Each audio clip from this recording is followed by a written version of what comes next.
Chairman, you can proceed. Thank you. Good afternoon, everybody. I'd like to call to order this virtual regular meeting of the Rehoboth Beach Planning Commission on Friday, February 12th, 2021 at 2 p.m. Will the secretary please call the roll? Mr. Bryan. Here. Covington. Mr. Covington? I think he's on mute. He might be having earbud problems. Al? Hello? Barry, you here? Can you hear me? Yep. You present?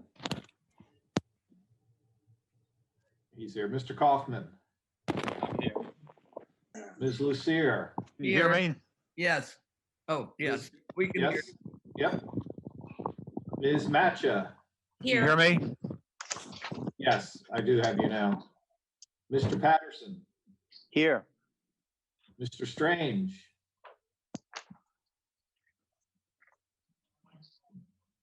Mr. Strange? Present. Myself Did and you hear Mr. me? Trunzo. Yes. Okay, it looks Yes, like so I'm responding and I'm not muted. We hear you, Mike.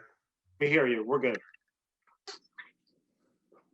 Okay, so the meeting is now in order at 2:01 with a quorum of members present. So, Ms. Womack, would you please do the verification of the meeting notice?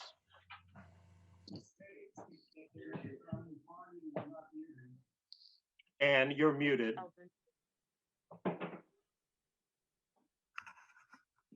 Can you hear me? Yes, thank you. The agenda was posted in City Hall and on the city portal on February 5th, 2021. Chairman, that's all I have. Wonderful. Thank you, Ms. Womack. Next, we have approval of meeting minutes.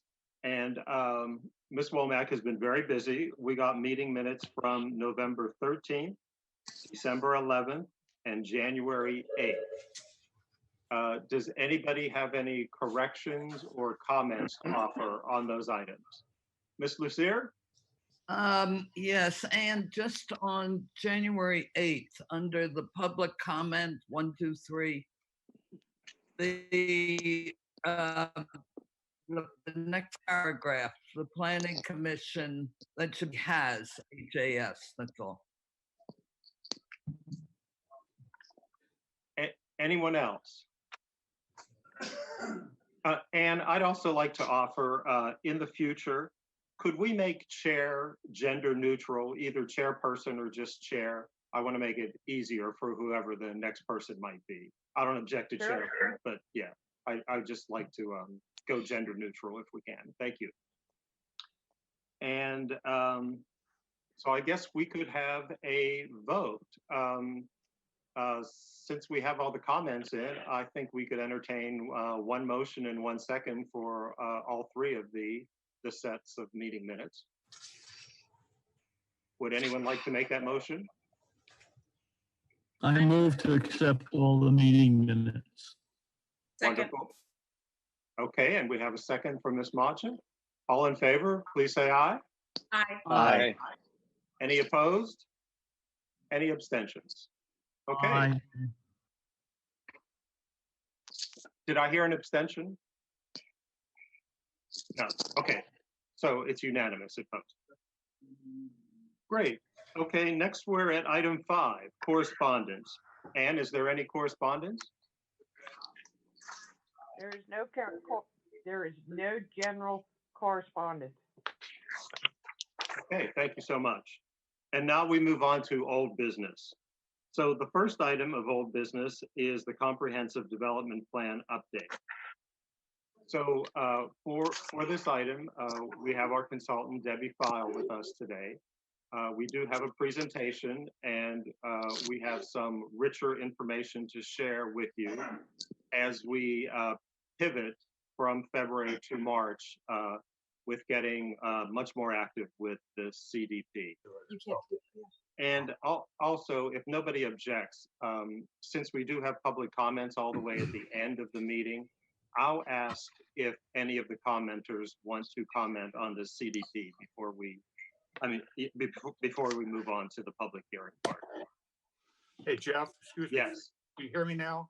we can hear you perfectly, Okay. Barry. Okay, I'm present then. I don't know what's wrong with my computer, but my mic doesn't work on it, so I got my iPad, so sorry. The challenges we face. Thanks for I getting know, that I tell resolved. you, particularly someone my age. It's frustrating at any age. You're in good company. Thank you, Barry. Okay, so Debbie, can I hand it off to you? You're muted, Debbie. Okay, still muted. Can you hear me now? Yes, thank you. Okay. And can you see the presentation? Yes, Great. Well, first of all, commissioners, I hope everybody is well and safe, and thank you for the prayers and blessings as I had COVID. We are 100% recuperated from that, and I got my handy dandy little shot today, shot 1. So all right. much for all the support while I was out for that month. While I was out for the month, we still had work on the project, and I want to give you an update of where we're at and what our goal is. I feel like we keep pushing this schedule, but all the parties involved, from the mayor to the planning commission chair to myself to the staff to the city manager, have all talked about making some decisions and schedule permanently in the March timeframe. So I look forward to that coming. Let's make sure I can get my screen to move here real quick. Can you see slide number 2 just to test? Yes, it moved to 2. Great. So you're going to see some redundancy. We like to keep to the same format. So we're still in phase 4 or phase 3 towards the end of it. And once again, that July 23rd deadline is we have to have the draft document to what we feel is the best of our ability while we're still in public comments in the state's hands. I have been in contact with Office of State Planning and letting them know where we're at with our mapping and parcel analysis project. And they're willing to work with us. And most municipalities are having difficult time during COVID with outreach and public hearings and releasing of documents. So we have support moving forward from state agencies, as long as we can produce a finalized schedule, I would say within the next 30 to 60 days, which is what I'm really looking for, including myself. So with that in mind, we're still to number 4 on this mapping analysis update you've seen before. The only change from the information we turned over is we actually created some exhibits and pulled some deed book and page numbers for the parcels for the city staff to ease their research documents and to assist the attorney and myself in direction and clarification with the mapping. Now, since then, we've had several mapping meetings. As you're aware, this started in, really, we brought it back to the Planning Commission around November, but it really started in September, Sussex County and others, making sure the parcel lines, the line considerations, consolidations, I mean, and any kind of movement of property lines are all matching. So we met in January twice, we had one meeting in February, and our next meeting is scheduled in March, where the staff will produce an update, and then we will be preparing a draft schedule for your consideration with meeting dates in it and review dates. So once again, we're to the city verification and comments. We're due December 3rd. The city staff is still working on those. They've had an increase in meetings, as you're aware. I believe you have as well, instead of just once a meeting a month. And with COVID and resources and staffing down, it's been a challenge to get the information back.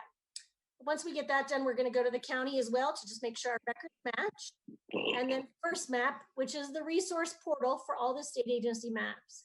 And then we had originally 15 days to turn around our mapping, and we cut that down to 10. Your mapping will have acreage and parcels and data, so you'll know how much you have for each zoning district. I think I just went to this, what our next steps are. The mapping coordination with the city and county is still going forward. We're obtaining the updated city data. We were scheduled, and I'll apologize for this, to release partial chapters last week. chapters 1, 2, and 3. And unfortunately, there was another COVID incident that hit. So I'm hoping to get those out to you Monday, which will be that rough draft to you for chapters 1, 2, and 3. So we can have you start looking at the document in this interim time outside of your public hearing schedule that you have. And then create the release schedule, which is what we would like to look at your March meeting to present, and also to present to the commission as well, because they'll be involved in that review process. And last time we went over that phase 1 release internal review process where we had the chart for you to be able to fill out the forms. So we'll do a live full release of that phase 1 internally once we get that schedule defined. I think it's best we've been monitoring the schedule and changing it. So we'd like to release it when all parties are on board and all parties can commit to the resources. So we'd like you to consider our final draft March meeting. I know that's very brief, but I wanted to see your faces and I wanted to let you know where we were on the project. And the city staff is working a couple days a week on this project, so they can get us information back on what's transpired and then make some in-house recommendations. Any questions from the commissioners? So before we take questions from the commissioners, I just want to make absolutely certain that everybody understands there are a lot of challenges with the city staff doing this, particularly since it takes teamwork and it takes multiple people to work on the same item. Everybody from Ms. Womack to the building inspector to Max to the city manager. And there's very limited bandwidth, due to COVID, budgetary restrictions, all kinds of obstacles. But we've had a commitment to do it and progress has been made. We certainly would like it to be further along, but I don't want anyone to think that anybody involved has not done everything they can possibly do. So I just wanted to put that out there. Thank you, Kevin. Debbie? So I think we'll have some questions, Debbie. Sure. I'm trying to get my screen up again, sorry. Okay, I see, I heard a voice. I think Mr. Weber was first. Hey, Debbie, what format will the draft be released in? Will it be released in a Word document format for ease of comments and edits? So you can get the document in Word or in PDF, but your comments will have to be put on the comment sheet with the page number and the paragraph. Okay. Because we cut and paste those, so you'll see everybody's. It'll be difficult to have anywhere from 7 to 12 drafts with comments on the side, but I prefer to proof a document where I can put comments on the side and redline it. If you do that, you can just cut them and paste them into that Word or PDF form that we have. Okay.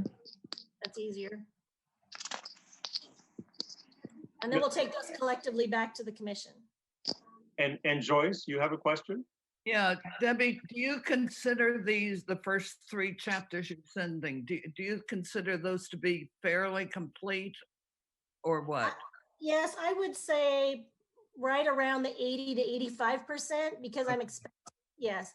I didn't want to have you have to put as many comments in them. We're proofing them. We're going through latest information, but we wanted them to get as close as we could without your input on the first round. Okay, thank you. But I still want to rely on your input. Don't worry, I think you'll get plenty. No. And I also wanted to make clear that I have been involved in a couple of the recent meetings with the staff that's working on this and the city manager and Debbie. And we did decide last week, well, I guess this week, that Monday, March 1 is the date when we'll make all our decisions based on what we have. So we are moving forward. It is possible that mapping may have to go on to a parallel path for a little bit because I don't think in 2 more weeks we'll have it all done, but things could happen. It could be in pretty good shape. So it's not going to happen if that makes any sense. Mr. Kaufman? What is the title of the 3 chapters? What are the titles? I would have to pull that up. I could get it through. I'm not on the VPN right now because I'm presenting. I could get that list to you, email it back to Jeff and have it distributed. It's introduction, community groups, and I'm trying to think of the third one. That's fine. If you'll do that, that's fine.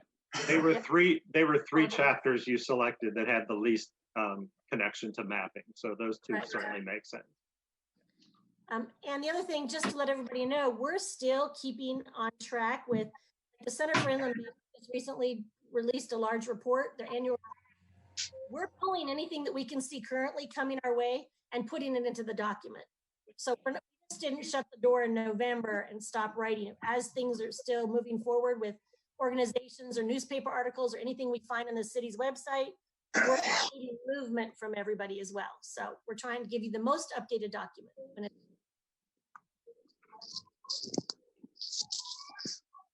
Other questions about what to expect in the next week and beginning of March? Everybody's good. Thank you, Debbie. We really appreciate your update, and we're glad everybody's doing well, and we're glad you're getting vaccinated. Thank you. It was great seeing everybody's faces today. Super. Thanks. Take care. Bye. Okay, so I said that just so we don't keep anyone waiting 2 hours who wanted to comment on the CDP, I have a list of 6 members of the public who are here today. Tom Evans, Gary Glass, Suzanne Good, Jan Conacy, John Swift, and Rick Perry. Do any of these individuals want to comment on the CDP? And Max, could you help me by,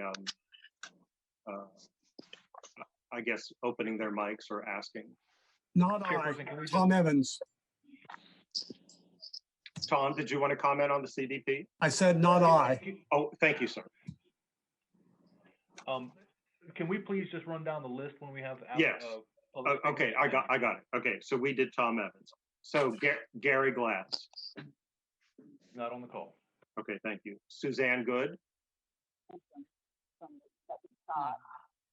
Rick Perry. Suzanne, your mic is open.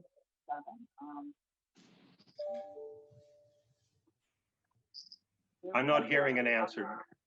Did you? Jan Conacy could have agreed with me. We'll just request to speak because. You must be talking to someone else. Okay, let's move on. Jan Conacy, any comments on the CDP? She's not on the call. Okay. John Swift? John, nothing on the CDP. Thank you, John. And Mr. Perry, any comments on the CDP? Great to get an update on the progress on the CDP, and particularly great to see Debbie back with her smiling face and recovered. Looking good, Debbie. Okay, thank you so much. Okay, so we accomplished that. Now we're going to go on to the continuation of public hearing. And I'm going to read some introductory remarks, and then we'll discuss process. And then the vice chair, Mr. Patterson, he will lead us through how we're going to work through this matter. So I'll start with a welcome to all participants in this continuation of the public hearing of site plan review applications for Clear Space Theater and Rehoboth Spotlight. I encourage everyone to continue to use safe practices during the pandemic, be persistent with getting a vaccination appointment when your group is called, and I continue to request patience due to the obstacles of conducting a public hearing with participants remotely. It does have challenges, but I think we're doing pretty well. The city secretary has also reminded me to please ask people not to talk over each other. And this hearing will be adjourned by 4:30 p.m.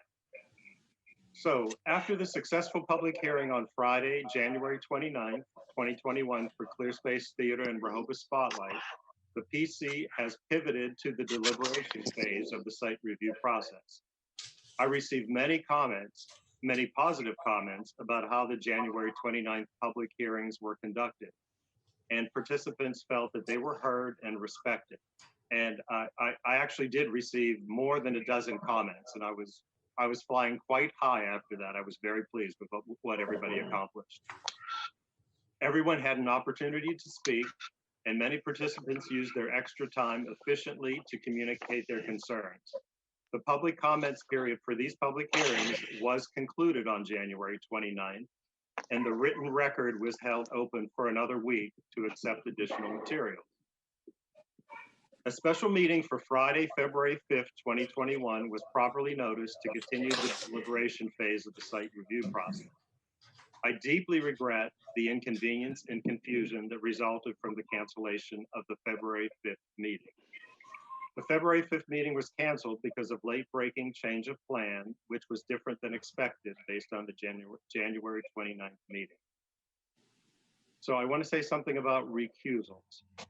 The decision of a member of the Planning Commission to recuse themselves from a matter or to participate in it rests solely with the individual member after receiving whatever amount of advice and consultation they seek.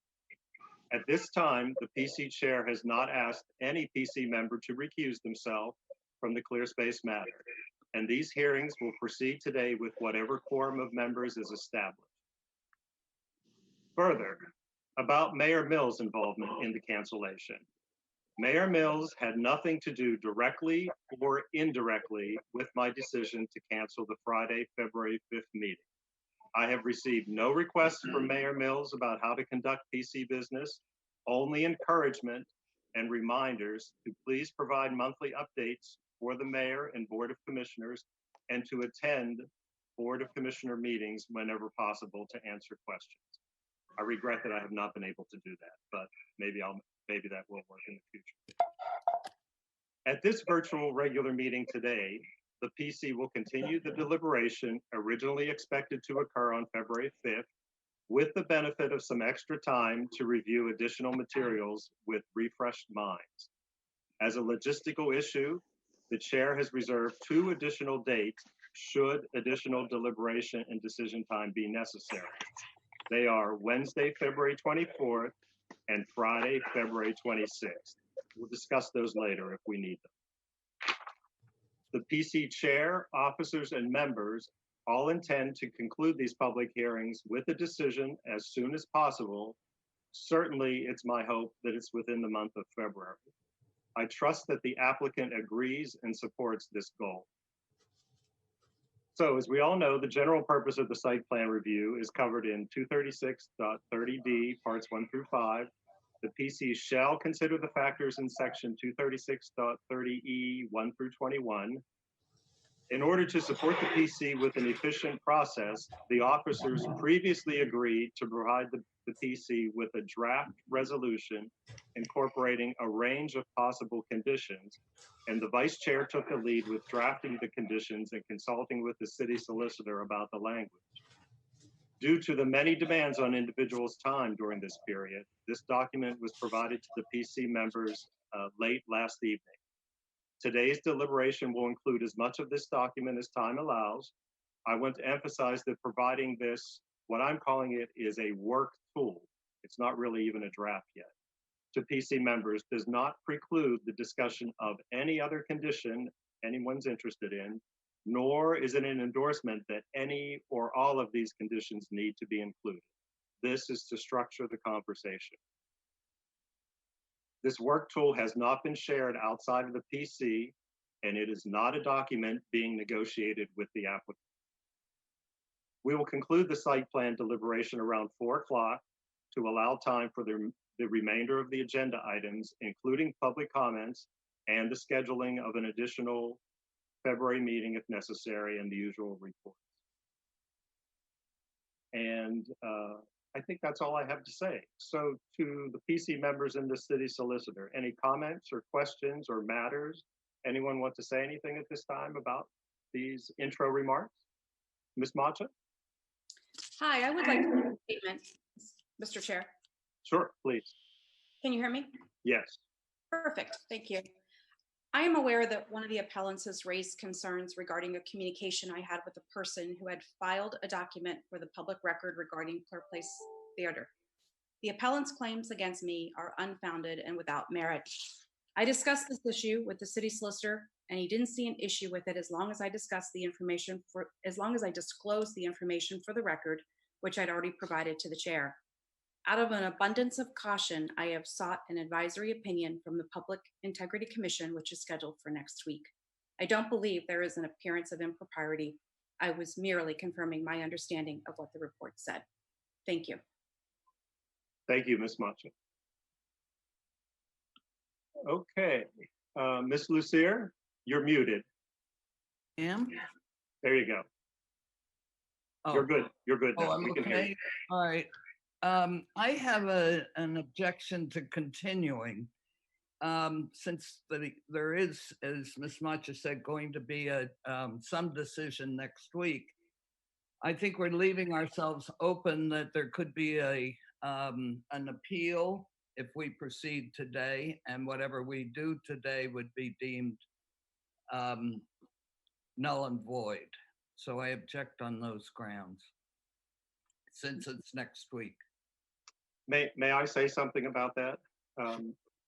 I'm under the impression that every site plan review has issues which could be appealable. And at this point in time, with the information that's disclosed and people know, what I said earlier about proceeding with whatever quorum is available, I think is a reasonable path. And I think that's what we should do.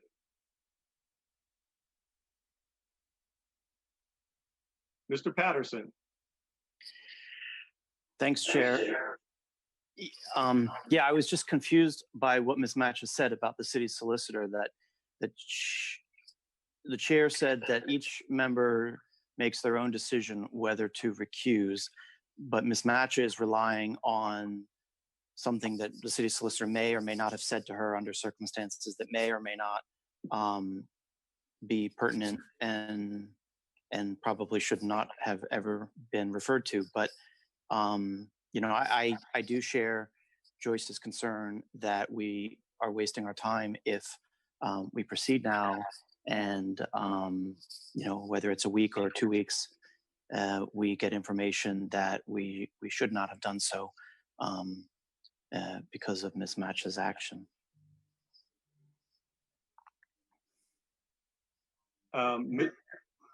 Glenn, Mr. Mandelis? Sure, just to add, Ms. Macha is being represented in connection with her advisory opinion by other counsel, so I'm not advising her on that matter. Okay, thank you for that clarification. Mr. Kaufman, did I see your hand? You're muted, sir. I strongly feel that we need to proceed. It is very unfair for this applicant to continue and continue. There very well may be an appeal. Lots of things are appealed. We have a responsibility to make a decision one way or the other. I strongly recommend that we proceed today. I hope the other board members will agree with me.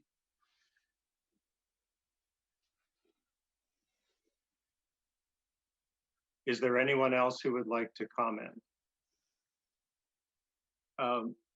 Mr. Mandelis, do I have the authority as chair to decide that we continue? If so, I'd like to do that. You do. Mr. Strange had his hand up. You might want to hear from him. I'm first sorry, before you Mr. address that. Go ahead. Oh, yeah, my internet is unstable, so I'm not sure at times what's happened. Oops.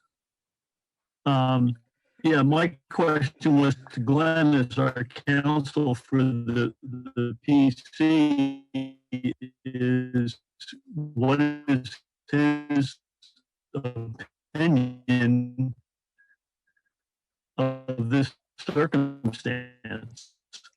Mr. Strange, your voice, your audio is actually not working at all. We couldn't understand any of that.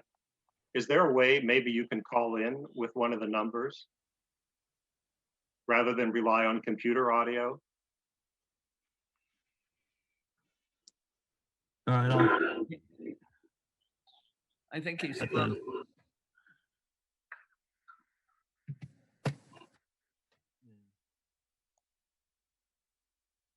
Okay. Well, I think we have to continue. Could I go back to Mr. Mandelis, please?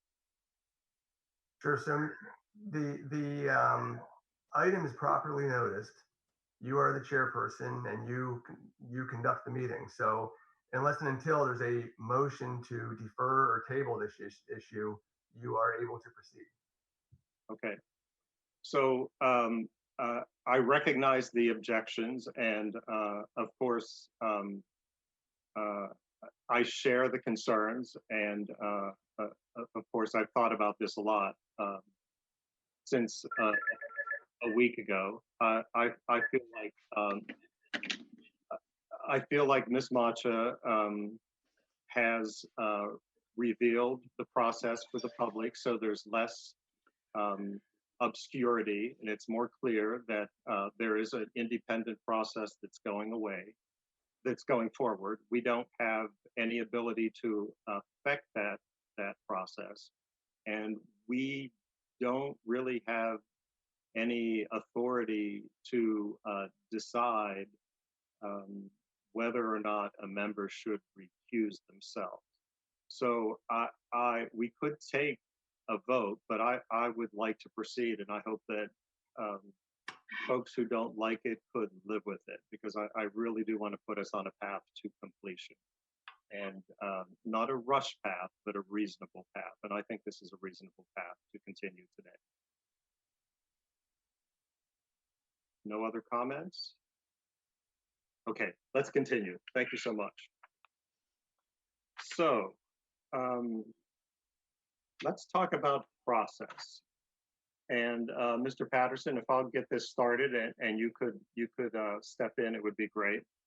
So we had talked about an order of business.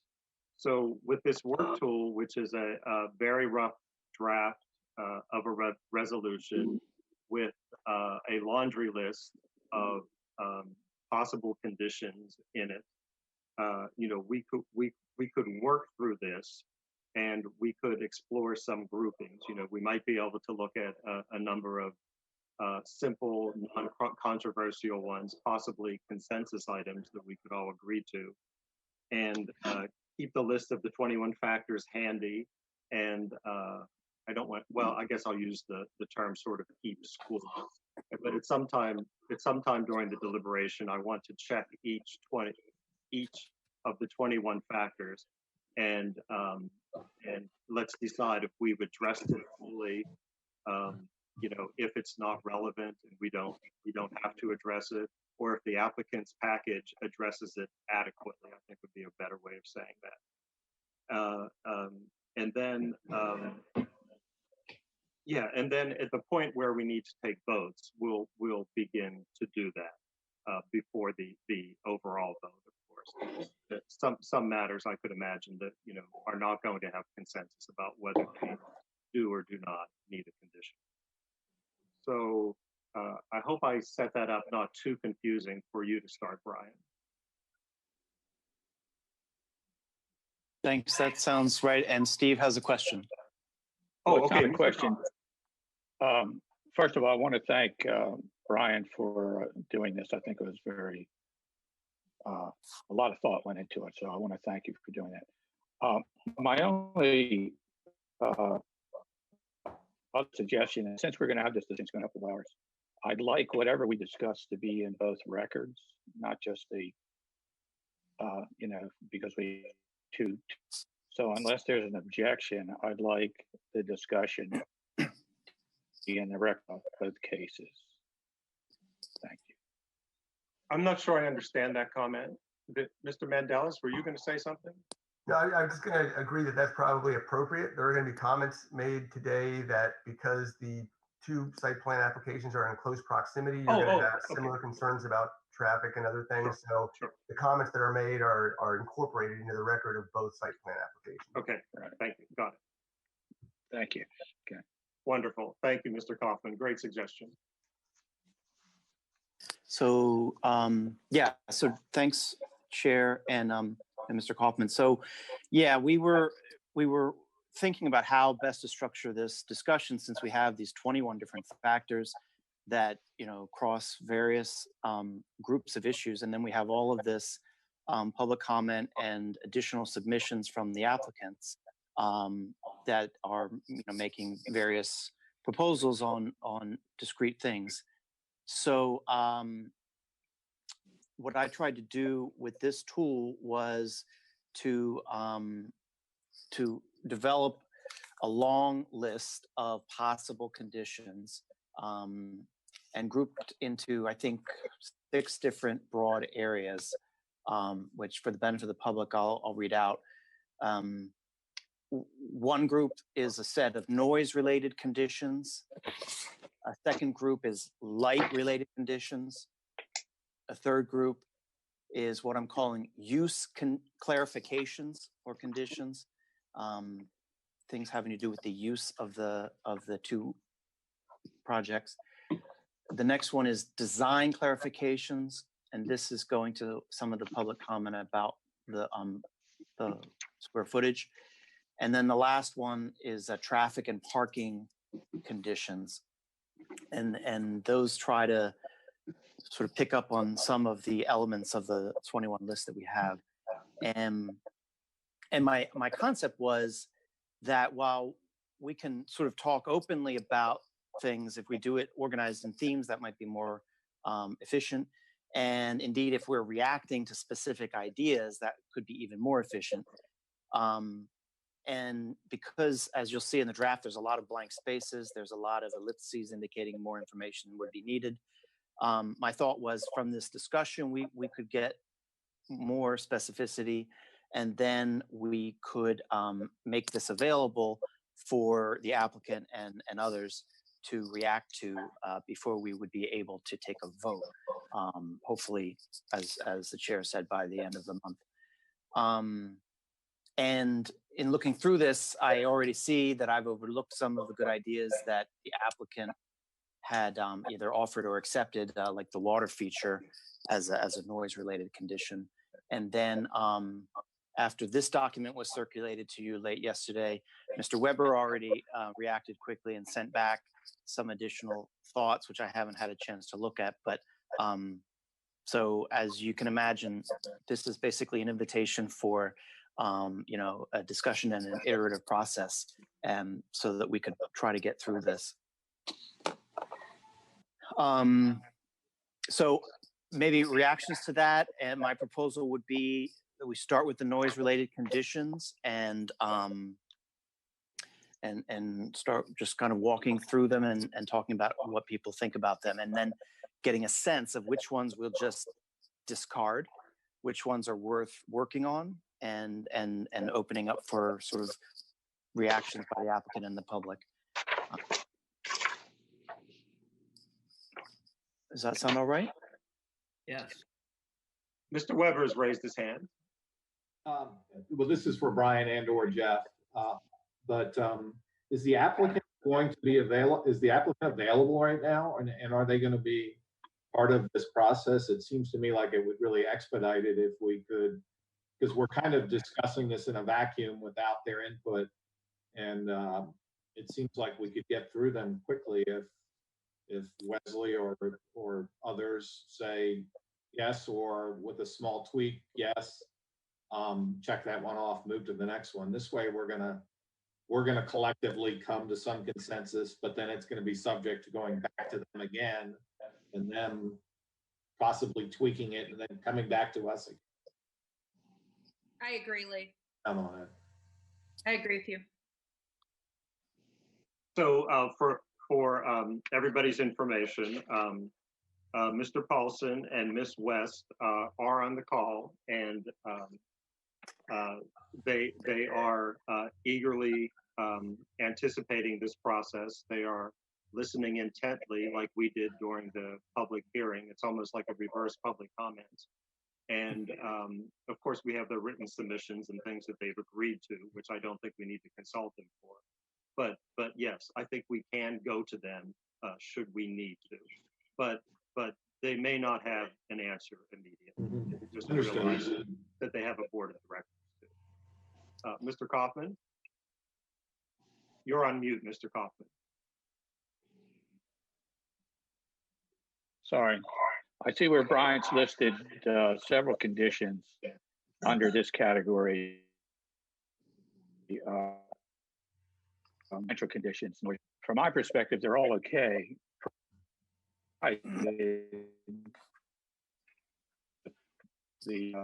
This would permit it. For example, this 8-foot fence, 8-foot tall fence, but also provided that Clear Space is in agreement with them. And if they aren't, I'd like to know their reasons so we can decide on each one.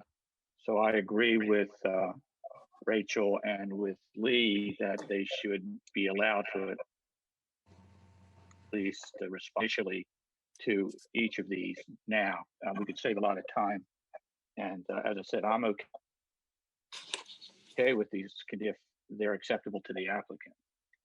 Okay, so I think these, Mr. Bryan, why don't you go first? You're muted, sir, Mr. Bryan.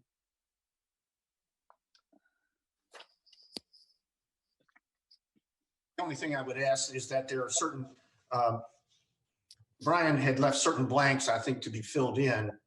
And so, Right. like in numbers 13, 16, 17, do we want to go ahead and try to fill those blanks in before we seek any input from the applicant? Wonderful, because you queued up my next question. And I'm going to include Mr. Mandelis for this. Since we have these great groupings already and a lot of thoughts gone into it, and as Mr. Bryan and Mr. Kaufman are pointing out, some are fully populated and we can have an efficient discussion, and we may already have documentation that we know that ClearSpace has agreed to. We could simply go to them as we go through this group and said, do you have any comments about this group? As we go through. Would that be acceptable today if I called upon them section by section? It would be, but I want everybody to remember that this is not a negotiated document with the applicant. This is a document that you're identifying health, welfare, and safety concerns. And to the extent you have a concern, you're trying to fashion a reasonable condition to address that concern.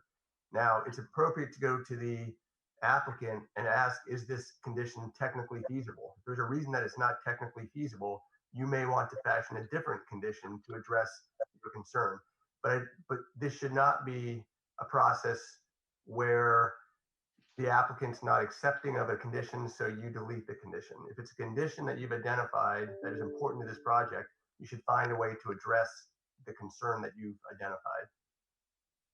So, Mr. Mandelis, I'm glad you said that because I've been pressed by several members on that issue, and I think you said it a lot better than I explained it. That, and I did try to say something in my opening remarks that, you know, it's not a negotiation as in, is this acceptable to the applicant? But our conditions have to be reasonable according to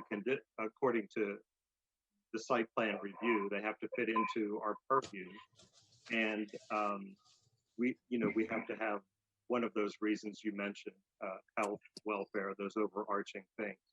So I think when we go to the applicant, I think how we phrase the question is going to be very important, because we have a condition. If we agree that we have a condition, we agree that it's important.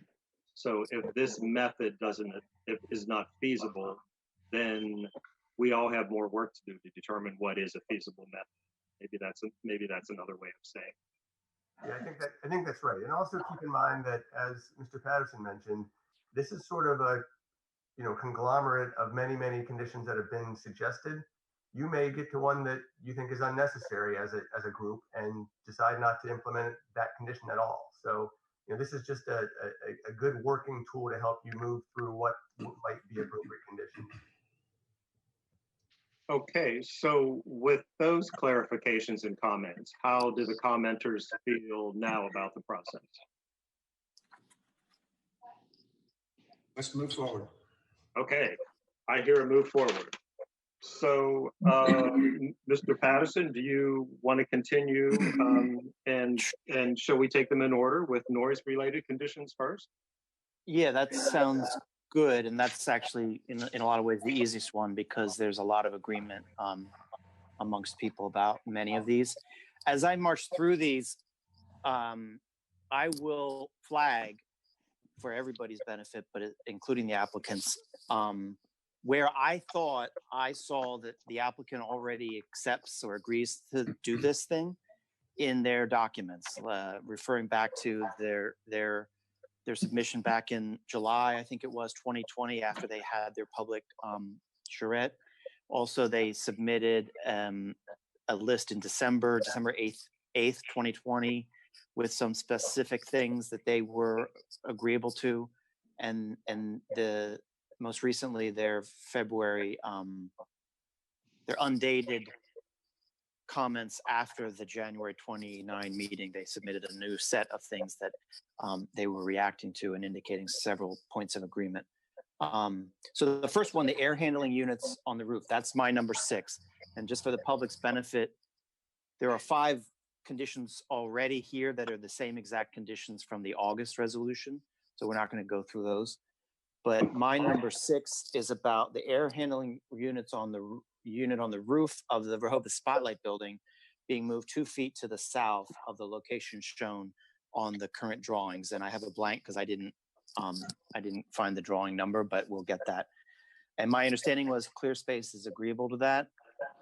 Unless anybody sees a problem, I'll just keep moving. The next one, number 7, is I think a comment from the public that I don't think ClearSpace agrees to, and I think they might disagree with. It says exterior walls shall have sound transmission coefficient rating greater than 65. Sound transmission coefficient rating greater than 65. So just to flag that for everybody, I don't, because I'm not an acoustics person, I don't know the significance of this. It's something that Everbach Acoustics, a consulting firm hired by members of the public, had recommended. And I believe Threshold Acoustics, which is ClearSpace's consultant, I believe has said no, or else the design team, the architects. So that's up in the air. I'm not sure how people feel about it, but maybe we can come back to it just to flag that it's not an agreed issue. Number 8, the fire doors on the north exterior wall of the, I think it's just the ClearSpace building, shall have sound transmission coefficient rating of blank or greater. And I put a blank there, but I actually found in a January 26, 21 memo from Threshold, which is ClearSpace's consultant, making the offer that they would increase the rating to 45. So that seems like a reasonable number to me, but I'm not an expert. And sorry, also just to clarify, because we're talking about both applications at the same time, my intent is these apply to both, except where they obviously don't, or I say that they don't, or we agree that they don't, because some of these issues, it wasn't clear to me. Like the next one, number 9 on my list, adding an additional layer of sound deadening gypsum to the roof. Okay, this was, I think, agreed by Threshold, ClearSpace's consultant. But I'm not clear if it's the roofs of both projects or only the ClearSpace building. So we'll need more clarification on that. Number 10 is adding fencing along the north property line of both projects. And public comment suggested fencing approximately 8 feet tall shall be installed along the north property line of both projects.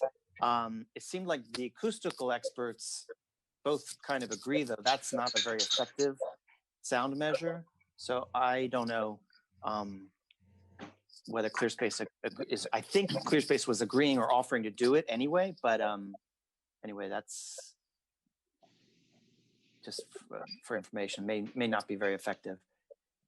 Number 11 is adding 16 trees in this area on the north, to the north of the buildings, in the area between the north exterior wall of the building and north lot line. That's for soundproofing and privacy and to comply with the tree ordinance, and I think Clear Space is agreeing to do that. So we would just make it a condition. Number 12, fencing shall be provided at the north end of the property line between the Rehoboth Spotlight and Clear Space Theater to discourage wandering at the north side of the buildings. The idea here being is that public comment suggested there was concern people will linger back there behind the buildings, directly adjacent to the residential properties, and that should be discouraged. And I think I saw somewhere Clear Space was agreeable to that, but I couldn't find that reference again, and I didn't find any specificity about, like, is this going, how far is this going to come south from the north property line? Is this just like a 3-foot fence, or is this a 30-foot fence? I have no idea. Next one, 13 on my list. So this one to flag is, I believe, just from public comment and the Everbach acoustics. And I don't think Clear Space has agreed to it. Acoustically absorptive panels shall be mounted on the exterior of the north wall of the buildings from the ground up to a to be determined height on each side of the fire exit doors to reduce reverberation of theater noise and associated noise. So this is acoustical panels. There could perhaps be a sound transmission coefficient specified, and these would be mounted on the exterior of the north wall to a certain height, but details to be determined. And it's not clear to me if Clear Space has, if that's feasible to them. I should stop saying acceptable and saying feasible. Number 14. Upon completion of the north wall of the building, test the theater using a swept sinusoidal signal inside the hall of at least 95 decibels on the rear wall. And then I have ellipses because it wasn't totally clear to me what that test achieves. I didn't quite understand what the Everbach Acoustics was proposing that will do. And Clear Space in their February, their most recent correspondence indicated they do plan to test. And of course, the building inspector will require some testing, but so I don't know. I don't know if we'll be able to get this into a condition that's worth using. 15, upon completion of the building, a noise monitoring station shall be installed with a microphone mounted on the interior of the north wall of the theater hall. This is Clear Space building, and a separate microphone mounted at the north property line to collect data to be made available to the public. And Clear Space in their latest comments indicated, I think that was an interesting idea. It was something they were not opposed to, but they didn't, I think they didn't believe it was really necessary. I'm not sure about feasibility, but again, I don't know if that's really a condition, but it was something that was asked for, so I included it. 16, use of the area between the north exterior wall of the building and the north lot line shall be limited to, and then I have basically a blank here.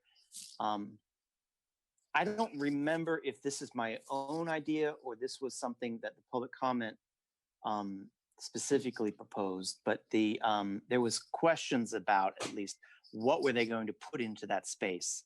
And so I don't know if others of you have ideas or remember more from the voluminous materials, what exactly this could be if this should be a limited condition. So that's that.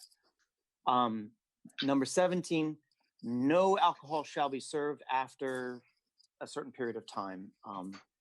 And again, this one, I believe I saw or heard in the public comment, but I definitely remember it as a comment that arose in connection with the Dogfish Head project and their outside patio where there's a small area they're allowed to serve alcohol, but I believe that there was limitations on the hours outside that were different from the inside.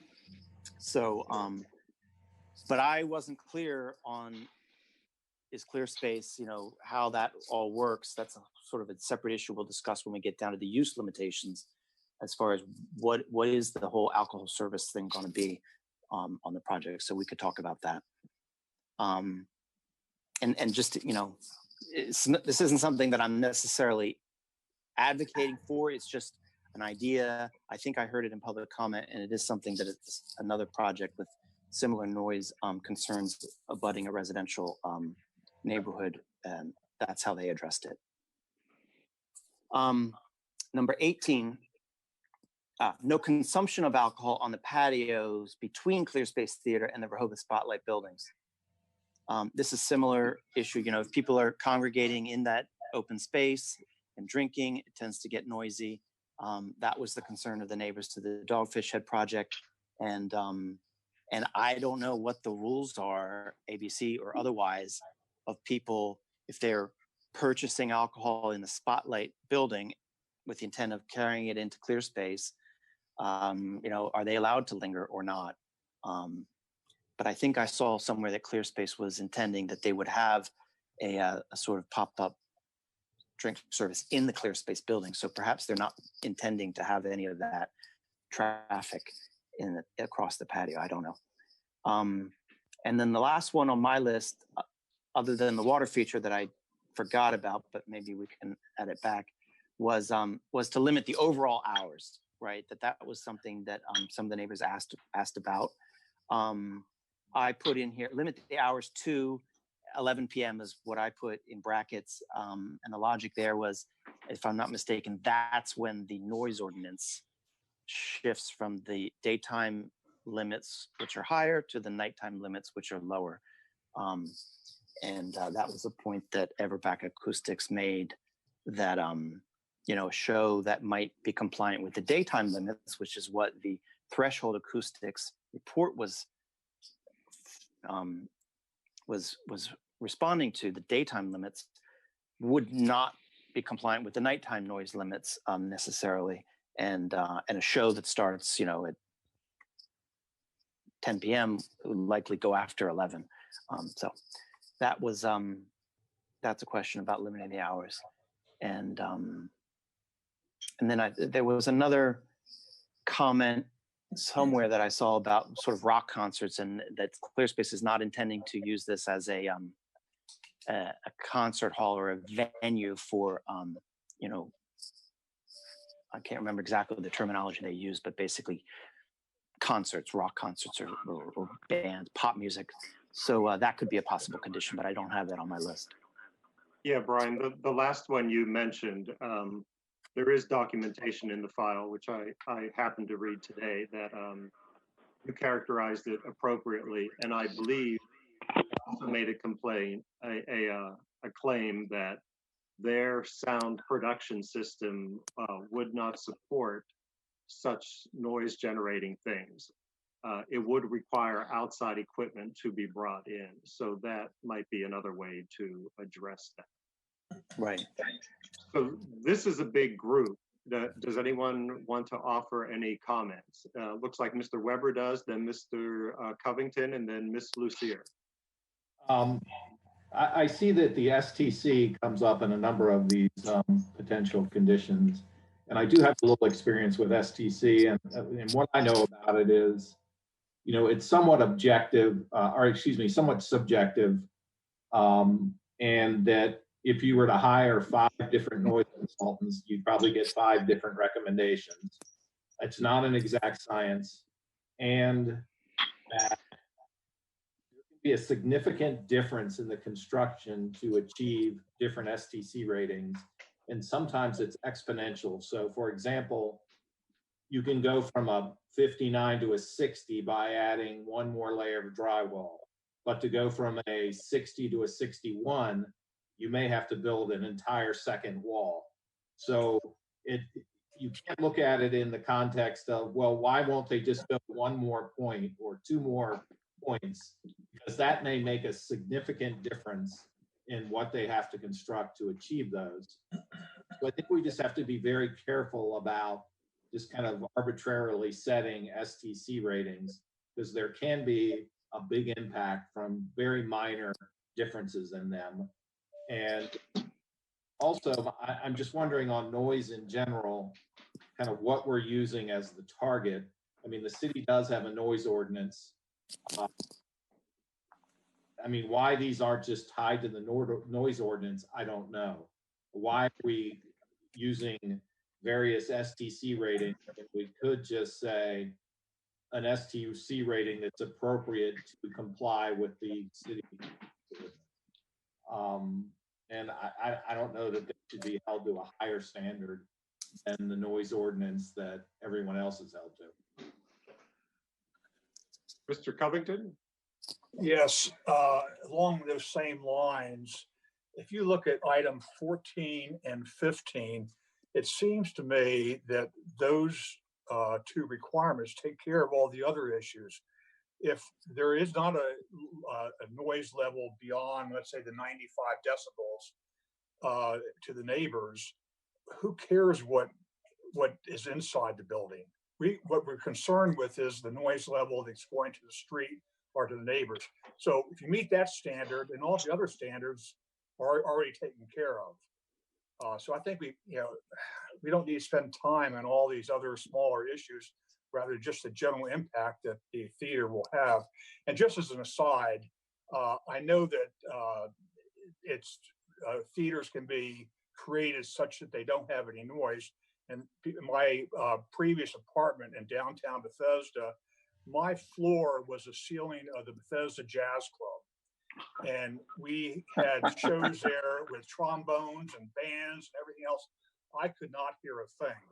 And I was there for over 2 years. So I know it can be done. And I think to, concentrate on all these smaller items, just have an overall goal, follow the noise ordinance, and put the decibel reading out there. And that seems to me to cover everything.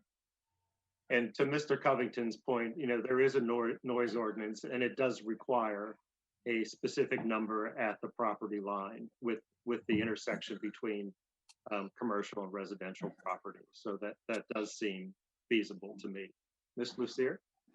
I had a question, Brian, on 10 and 12, the fencing. Is that the same fence you're talking about in both of those? Or is there actually a fence between, you say on the between the spotlight and clear space? Is there a fence coming between those two buildings? Right, that's the 12. Right. 12 is different from 10 in the sense of 10 is along the property line adjacent to the rear neighbors, and 12 is an idea, right, to run perpendicular to it. Okay, so there is actually a fence between the two buildings. It is not in the design currently. That was an idea that I believe Clear Space suggested, to respond to the public comment that was concerned people would linger and gather behind the building. Okay, thank you. Yeah, and that is, if I may comment again, it also affects 13, because at least part of the reason for the acoustical absorptive panels on the back north end of the building that faces the neighbors was there was an impression that that area could be used not just between the buildings but behind them. And I think this fence was one way to address maybe non-support of the acoustical panels, because they would rather corral the people between the buildings and not let them go into the back 10 feet.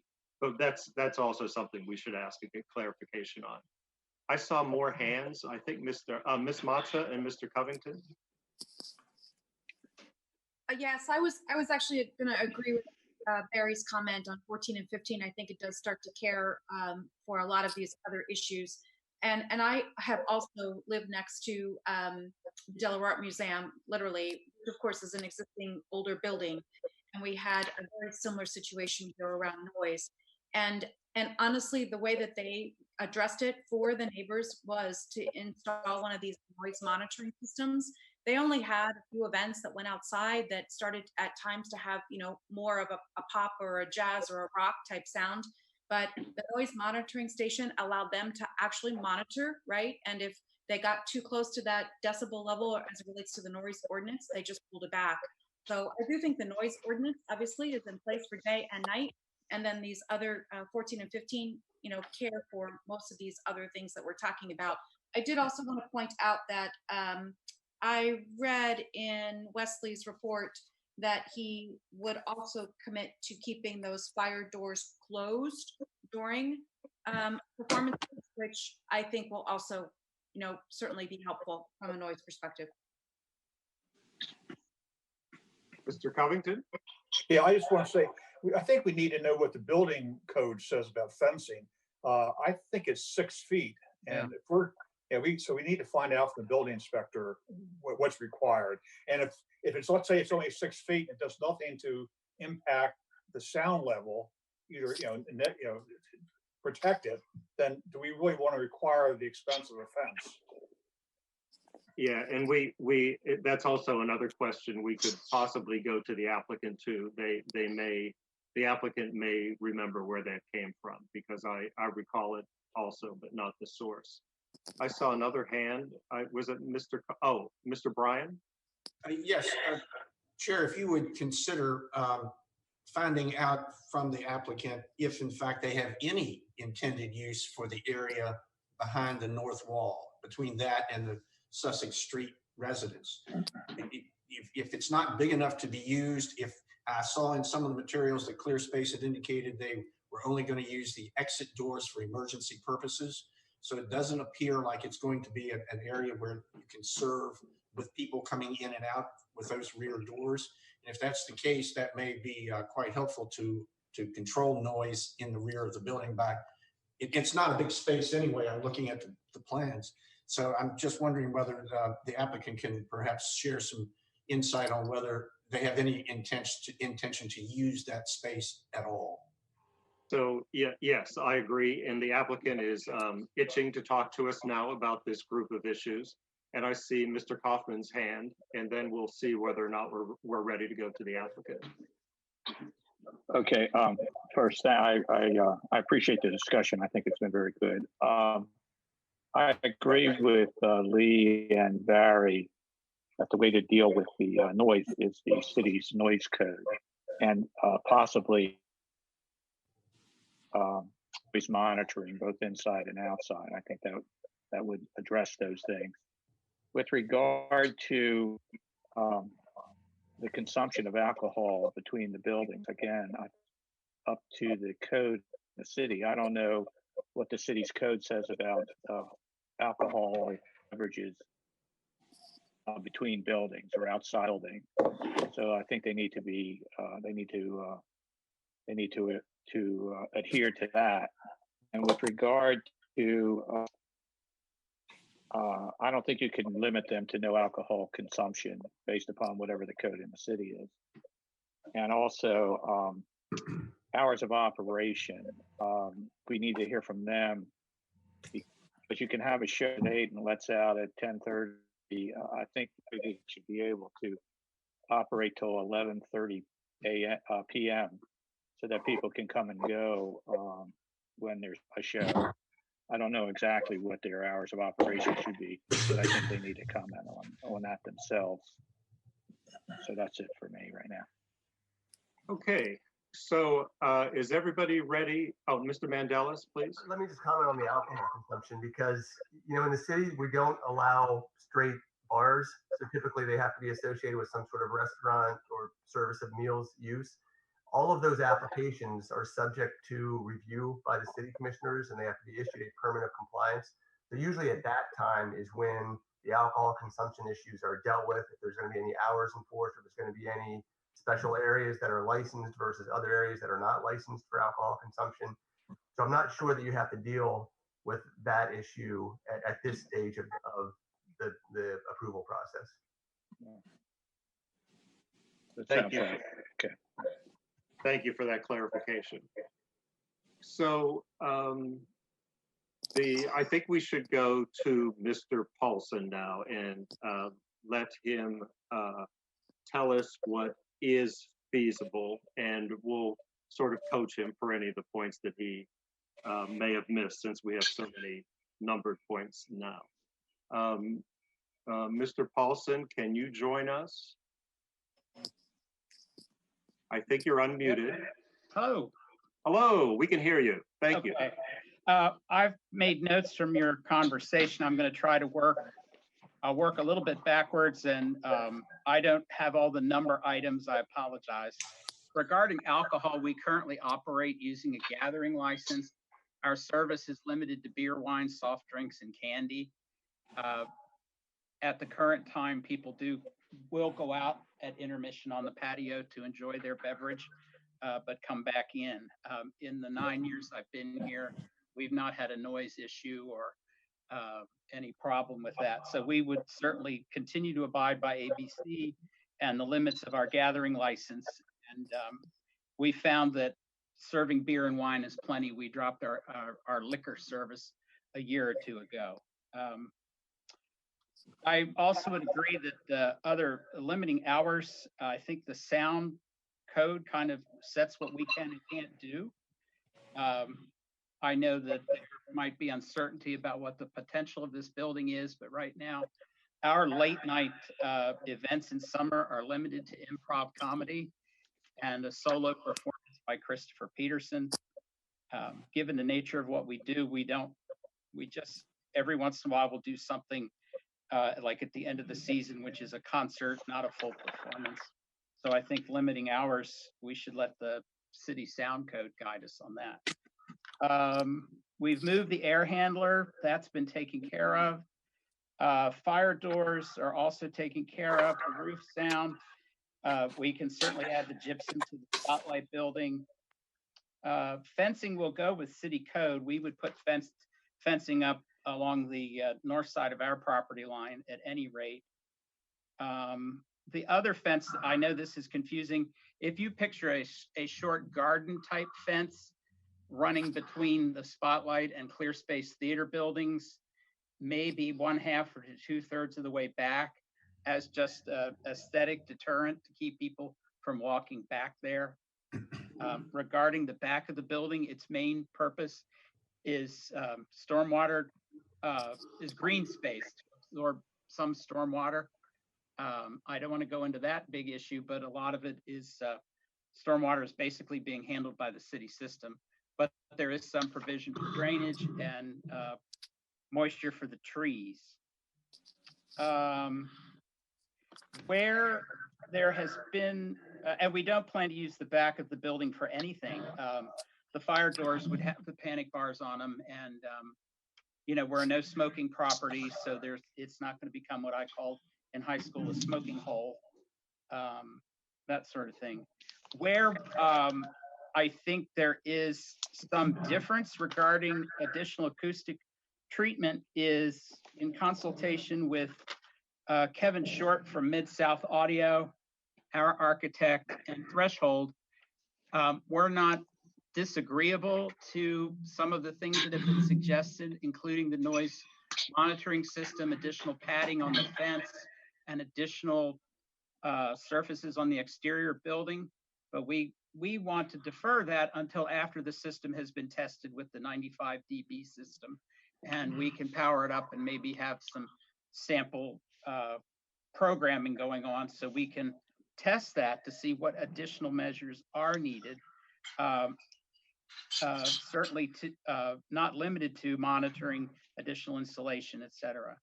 And we have indicated that the gentleman from, I think it's Everbach, pardon me, or any other person who wants to attend the testing and monitoring at their expense would be welcome to witness that and consult with us on the final steps. And in general, some of the things we've discussed, like fencing in particular, and the rating of the fire doors has not been done. That'll be done on the bid set. We didn't see at this point the need to go back and revise site plan drawings. We'll catch that all up later. If it's a condition, obviously, it goes in the record and we'll meet it. I'm going to stop and hit pause and let you all either react or move on or whatever you would like to do, Mr. Chair. Thank you for the time. Thank you. Thank you for listening and covering those topics. Mr. Patterson, does that sort of help with the sorting process? And is there anything that Mr. Paulson missed that we want to get more information about? I don't think he missed anything. And that helps a lot. Yes.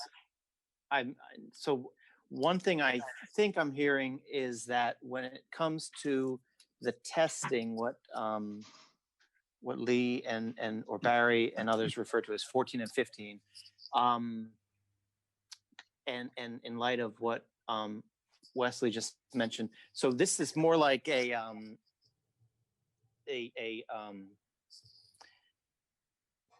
they will do the testing, and then if required, they would take such additional measures as are agreed with the building and licensing to add acoustical treatments or measures to address any problems that arise from the testing, and possibly add a noise monitoring. That's what I heard. All these measures could be acceptable should the building not test to the way it's designed. So yeah, it's going to have to meet that number. If it doesn't, everything is on the table. Right. Now, is this all tied? Is it all tied to the city sound noise ordinance? Right. That was my question too. I don't. That's the threshold that they're meeting. I mean, there's no purpose to do the testing if you don't agree on what you're trying to meet. Yeah, that's where, like, when I was reading 14 and I have the ellipses at the end of it, from the acoustical reports, it's not crystal clear to me what the testing specifically is testing against. But I think you're probably right. It's the daytime noise ordinance levels, but with some margin, I guess. But maybe we can get some technical clarification on that if So we do another. We have a layered kind of noise ordinance in the city. So there's two standards really. One is the plainly audible standard. So if you can hear the sound plainly audible at another lot, you know, the noise emanates from one lot to another lot. If it's plainly audible, that can be a violation of our noise ordinance. Then there are decibel standards. The decibel standards for continuous noise during the daytime is nothing louder than 70 decibels. Nighttime, nothing louder than 55 decibels. But for impulsive noise, it's nothing louder than 120 decibels. So we'd have to look to be sure that these somehow, you know, fit into that structure that's set up in the code. Okay. So yeah, we can work on that and revise it and include with those specific limits. Then there were some other, what somebody referred to as little things, which nevertheless, ClearSpace, I think, has indicated are either going to be done in the next set of drawings or they're open to. The air handling units, number 6, the fire door, number 8, the gypsum, number 9, the trees, 11,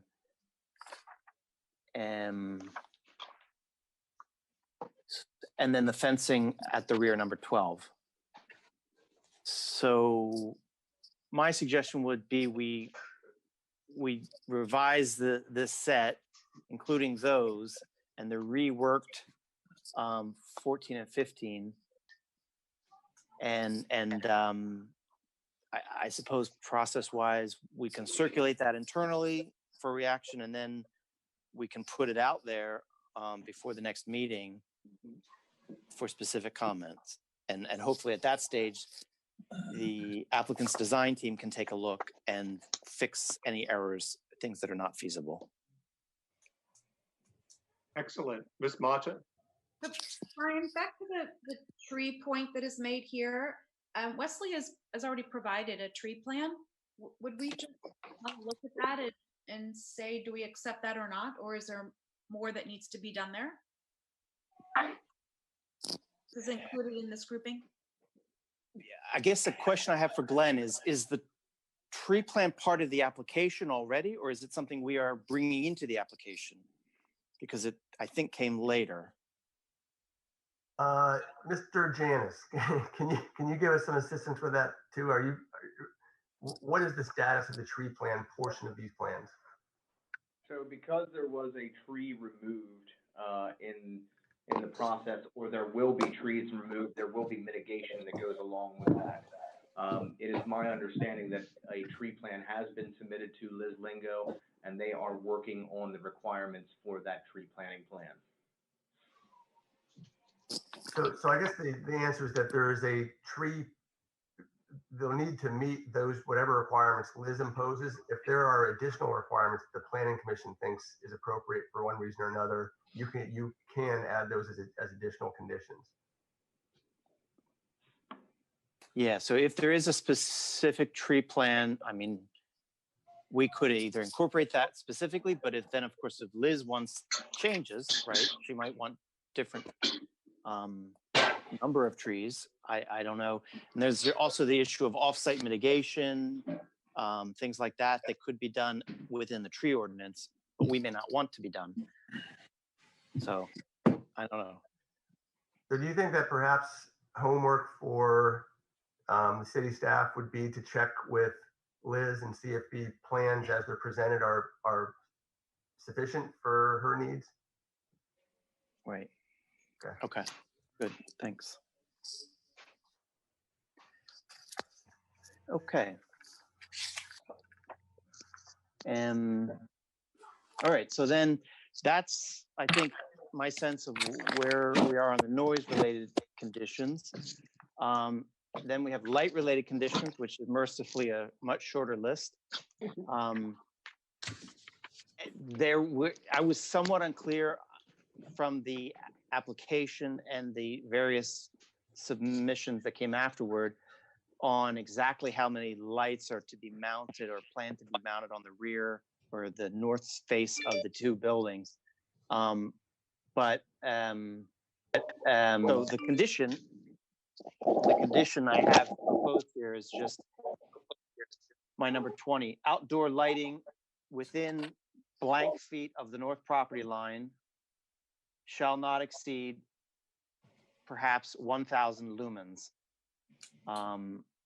If the exterior wall is 10 feet, then we could specify within 10 feet of the north property line so that the lights, exterior lights in the courtyard wouldn't be affected by this condition. And then it's a question, I think it was a member of the public that suggested 1,000 lumens. And I'm not sure I saw a specific response or reaction from ClearSpace to that. Mr. Covington? Yeah, again, I think rather than, this is all Greek to me, where a lumen is 1,000 lumen or 5 lumen. Yeah, we should do it according to code. It's already been done for us. You know, why try to reinvent the something here? Let's just follow the code.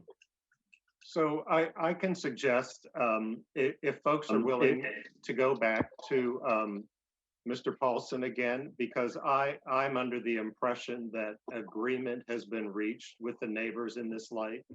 And I wonder if maybe Mr. Paulson can, well, I was going to say enlighten, what a dumb pun, but I already said it. But maybe he can help us with this one. Can we bring Mr. Paulson back, please, on this issue of rear lighting? Thank you, Mr. Chairman. Originally, we had specified 3 lights, 1 for each fire door at some level of lumens that, I remember it was a 30-watt LED, which translates into something in lumens. In discussion with one of the neighbors, we talked about that we would agree to disperse that light as long as we met code, so that if somebody had to exit the building in an emergency, there would be adequate light to light the sidewalk to get them to the front of the building. So if we can put up, if we had 3 lights at 1 wattage, if we can distribute instead of 3, double the number of fixtures at half the brightness and get the desired effect, that's fine with us as long as it meets code. And that is another one of these to be determined exactly when we do the bid set our architect does have spec that one of the neighbors did provide us and a copy of some email correspondence. So that, you know, we go back to some of the people of focus, you know, what code requires us to do, and then how we can best accommodate that to reduce light pollution from our neighbors behind. And this would also apply, I think there's one emergency exit at the back of the Spotlight building. So we would do whatever we can within code to disperse the light so that it is not creating a level of brightness focused in 3 areas. It's a little more dispersed and maybe softer in its impact. Thank you. Thank you, Mr. Paulson. Does that give us room to do a condition that would affirm that general concept understanding, or should we not even include this? I suppose we could do a condition that because to Barry's point about code, I think there are different ways of meeting the code, and some that may be highly offensive to the neighbors in the rear, and some that may be perfectly fine. So we could have something that says, you know, that they will design the exterior lighting on the north walls to disperse and dim to minimize impact on the neighbors to the north. Yeah, I think go ahead, Barry. I'm sorry. I think what Mr. Paulson said is that he wants to make sure that they comply with code at the minimum level. And I think what I heard is he's agreeable to adopting the minimum requirement for safety. So maybe we can, you know, room there to negotiate what that's going to be. And again, it's up to the engineers, I think, rather than us. Yeah, I agree. Thank you, Mr. Covington. I think you know, we do have to meet the health and safety code. So you know, it can only be so soft. So I think they have parameters to work within.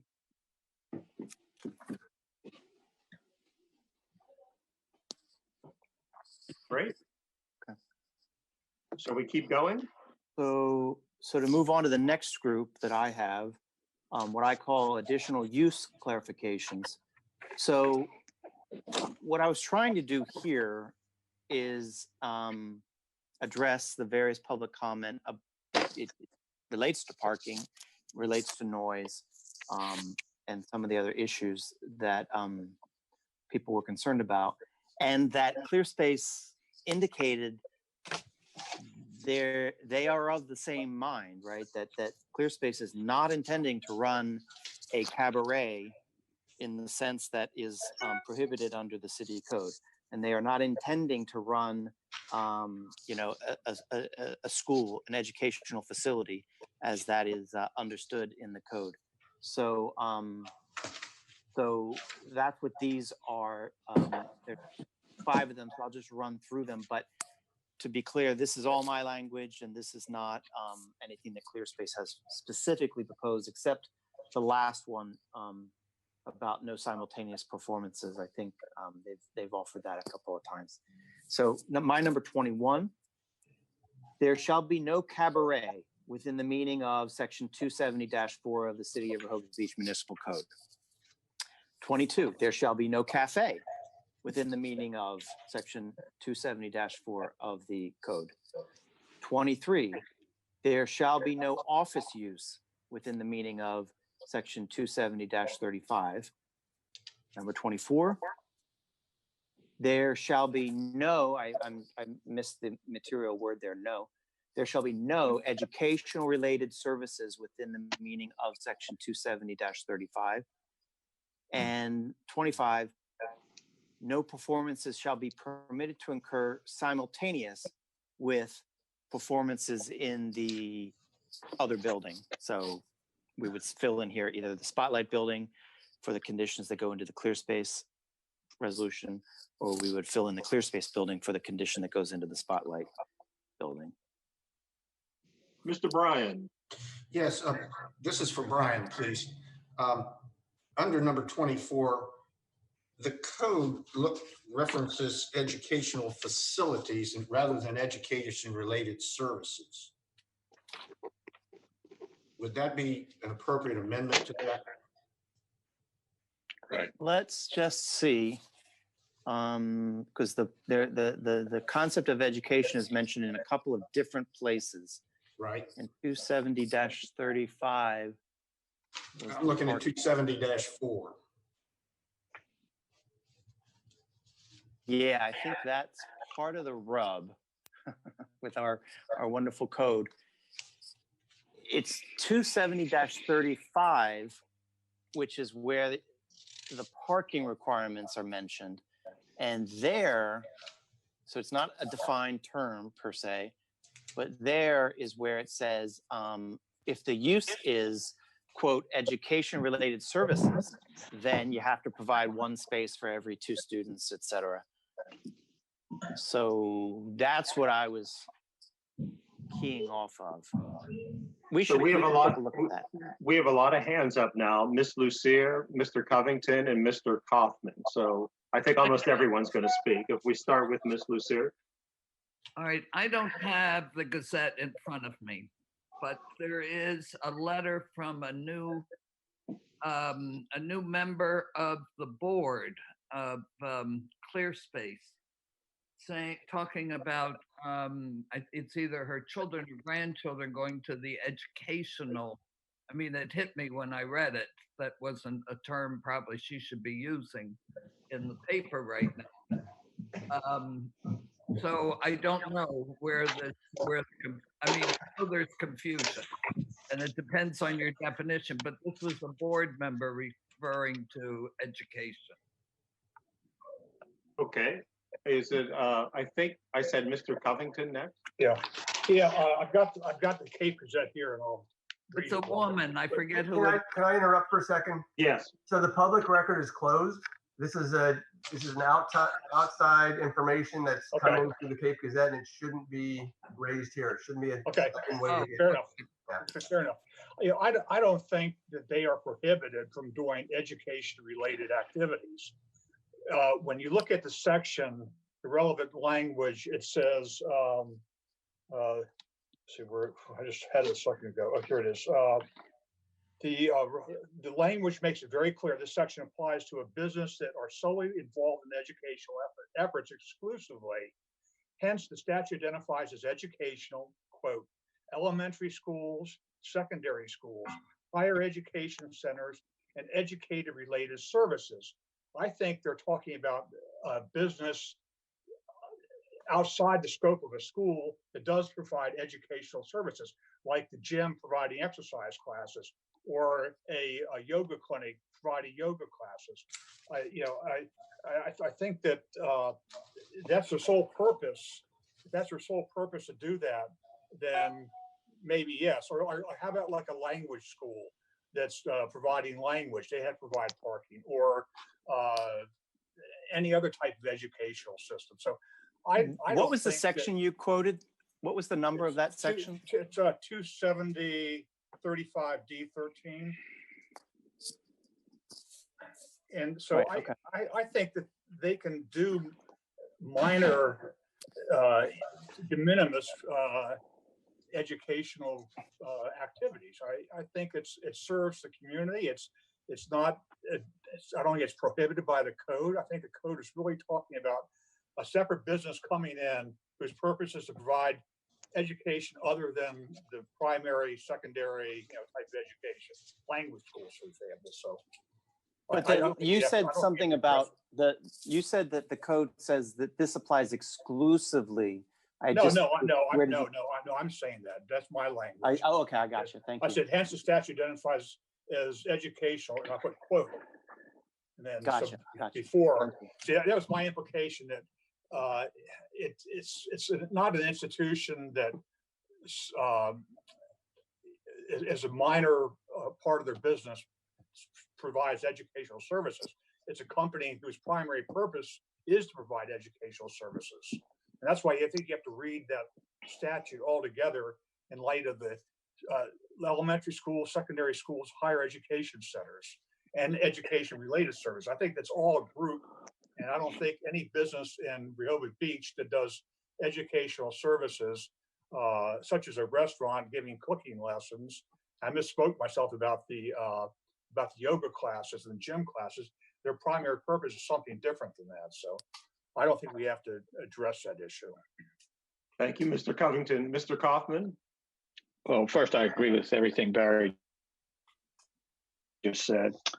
These are ancillary as to the office and to any kind of educational related. These are ancillary services provided. They should be permitted, and they are permitted, to do what any other commercial business is permitted with regard to, for example, a small office in the back of a store. Able to have some ancillary service there, a small office within the theater. So with the educational, again, it's an ancillary thing. They should not be prohibited more than any other commercial business would be in either case. So I think that we should not confuse an educational facility and an office building, which would require parking with what we're talking about here. Thank you, Mr. Kaufman. Mr. Weber? Yeah, I mean, I understand the condition dealing with not operating both the theater and Spotlight at the same time. But I don't even feel that the first four conditions are necessary. They're basically just a restatement of the code. Of course, there's no cabaret.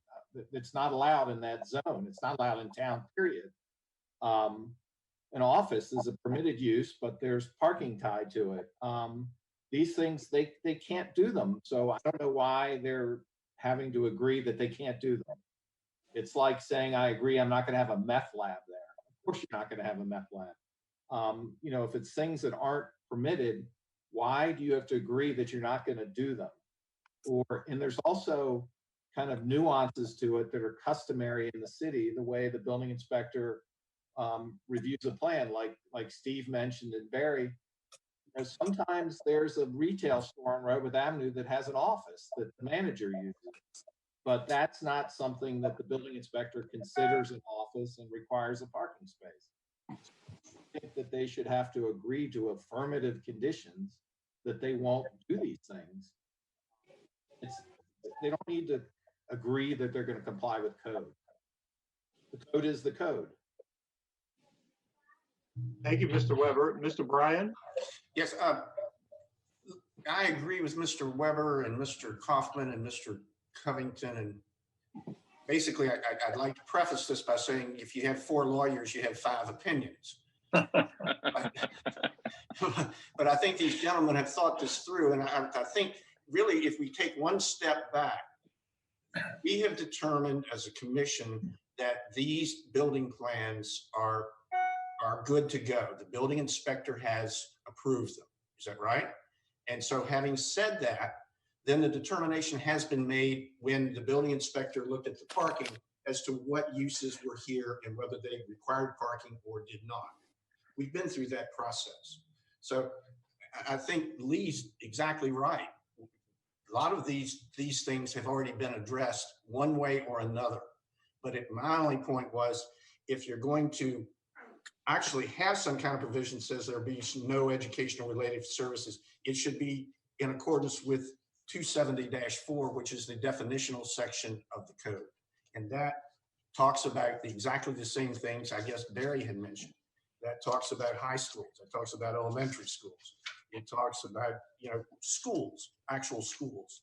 So I think we're already at that point where we can simply not have to get into this at all.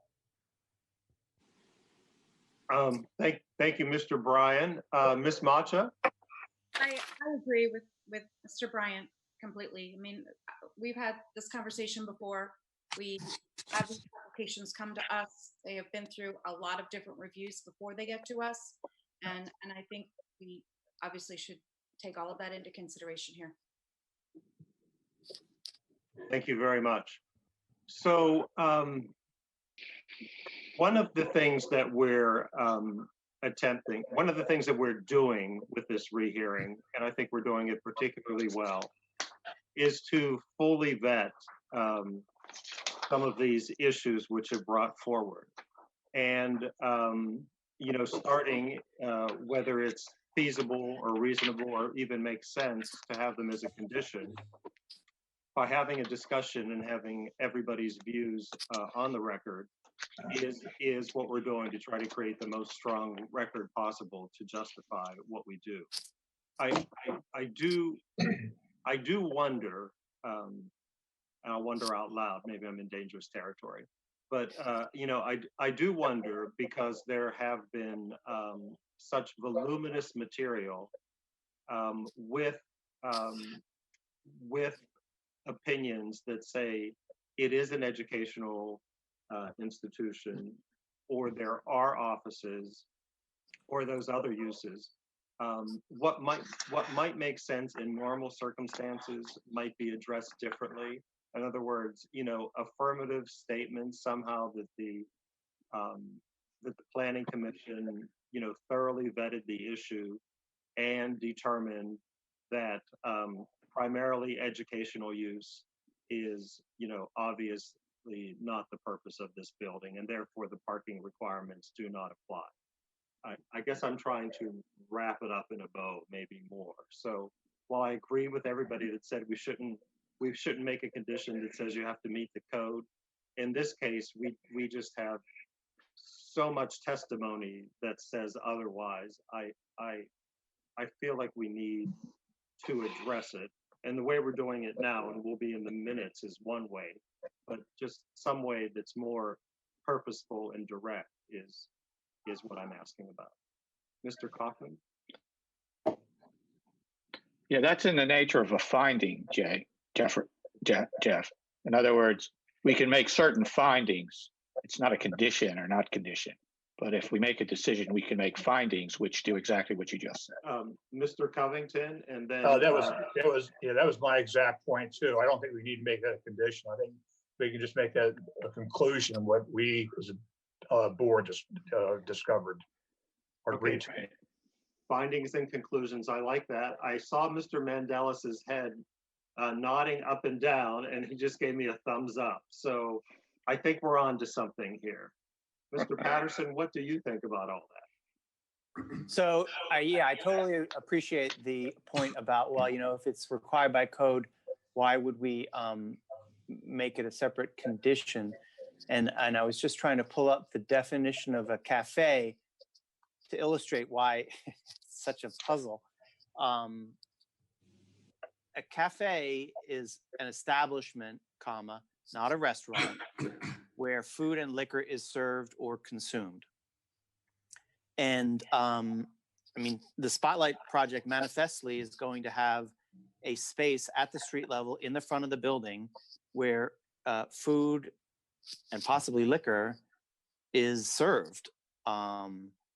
So how is that not a cafe? There are cafes in the Culture Pearl complex, like Starbucks. And just because the applicant says it's not a cafe doesn't mean it's not a cafe. And frankly, the building inspector's report doesn't address this issue. So while I fully agree, the building inspector's report is entitled to a presumption of correctness. In law, presumptions can be rebutted and overcome, and particularly when the person to whom you're giving the presumption, it's not apparent that they considered the point. So, and since ClearSpace in their submissions are affirming that what they're doing is not going to be a cafe, and it's not going to be a cabaret, and it's not going to be educational services, seems to me if it's in the law and they're going to comply with it, then it's easy enough to make it a condition as well. So before we go on, I want to say something. We haven't heard from Mr. Strange, and I think that probably means that he has not been successful in reconnecting or getting a hold of a telephone number so he could dial in. So I wonder if we can do that. Yes, I have. Oh. So while he's doing that, and Max, if you're aware, we're trying to remedy this situation. Yeah, I should be okay now. There you go. Okay, and so we can hear you on the phone now. Do you have Good. something to say? Well, it goes along the lines of agreeing with Brian. Actually, and some of the things I agree with what Mike Brian said, and Brian is Patterson said, is one of the things I think that we have to keep track of and not lose sight of is something can meet the code, the literal code, in the nice thick book that we have, which references other texts as well. But as Glenn always indicates and as is done already in trying to issue a final report, it also has to meet the CDP, which has the force and effect of law. And the balance of those two, which is what our obligation is as a board, is when we look at things, it's not just the explicit code, which is documented, and sometimes it leads to erroneous conclusions, and other times is quite good. And the building inspector, when things meet a certain criteria, he has to submit it to the PC. In other cases, if you look at the criteria, he can submit things to the PC that don't otherwise require it from the standpoint of being over 15,000 square feet or less than 15,000 square feet. And so as Mr. Patterson pointed out, it's a presumption of what the building inspector has done is correct and accurate to the best of his ability in looking at the code and the appropriate documentation. But we actually still have a final obligation in the context of the two larger documents, meaning the entire physical code and the entire CDP. And what this particular application has really brought into focus and made it so difficult, it's really a conundrum because no one has objected to the philosophical concept of clear space. None. There has been, even the people that opposed it with various technical details, no one has opposed it on any other grounds. The philosophy of a clear space, the philosophy of a facility that exists within the bounds of Rehoboth Beach, everyone to a person. I haven't seen anything been presented to us or what's been in the public documents or what's been submitted to the Gazette and a whole bunch of other folks. Everyone says they're in favor of the concept. The physicality of it then gets into a little bit greater difficulty. And the building inspector has identified all those things which he believes meets code. There are a couple which we haven't gotten to yet from the standpoint of traffic and parking per se, which have some issues, which I will talk about when we get to that point. And now I will remute myself. Thank you, Mr. Strange.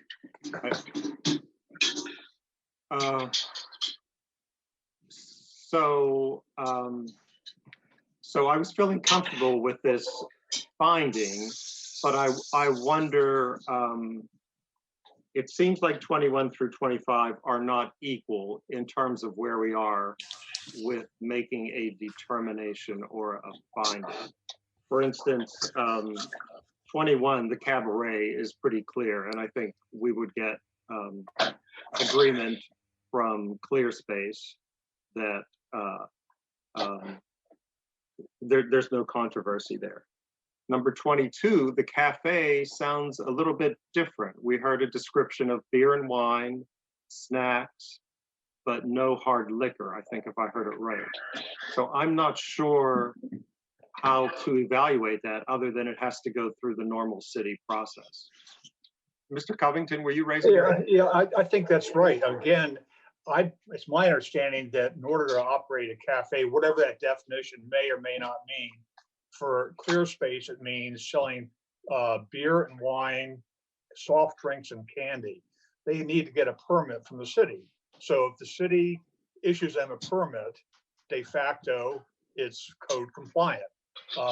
If they determine it's a cafe in the sense it's not compliant, then they'll turn the license down. So I don't think we need to put that in there. And just like the cabaret, I don't think we need to put that in there. We can't do it anyway.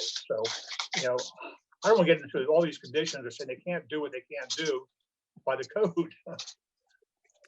Yeah, I mean, my reaction to that is that we're not in site plan review. the code is the minimum bar. We have Understand. 21 additional things to evaluate, and public health, safety, and welfare is the sort of the theme of them, but it's about impact on neighbors, it's about noise, and really the appropriateness of an activity in this particular location. And so the question of, while they may be able to get a permit from the mayor and commissioners to have a cafe that serves beer and wine and food on this site, there was a fair amount of public comment objecting to that. And I actually thought I heard ClearSpace agreeing, but maybe, they were only agreeing to a point. So it's not real clear, but we can certainly say the bar is higher than what they could possibly get under the code. I agree. I agree 100% with you there. But then again, maybe you've been to ClearSpace or not, but there were people who spoke against it, but it wasn't. There's not, by number wise, it wasn't a lot of people. I think we had maybe 20 or 25 people who are opposing this application. We have hundreds who are supporting it. And when you go to the theater during intermission, I think a theater goer expects to have a beverage and a little snack, during that 15 or 20 minutes. So I think to put that in condition that they can't do that is just disservice to the public. Can I weigh in?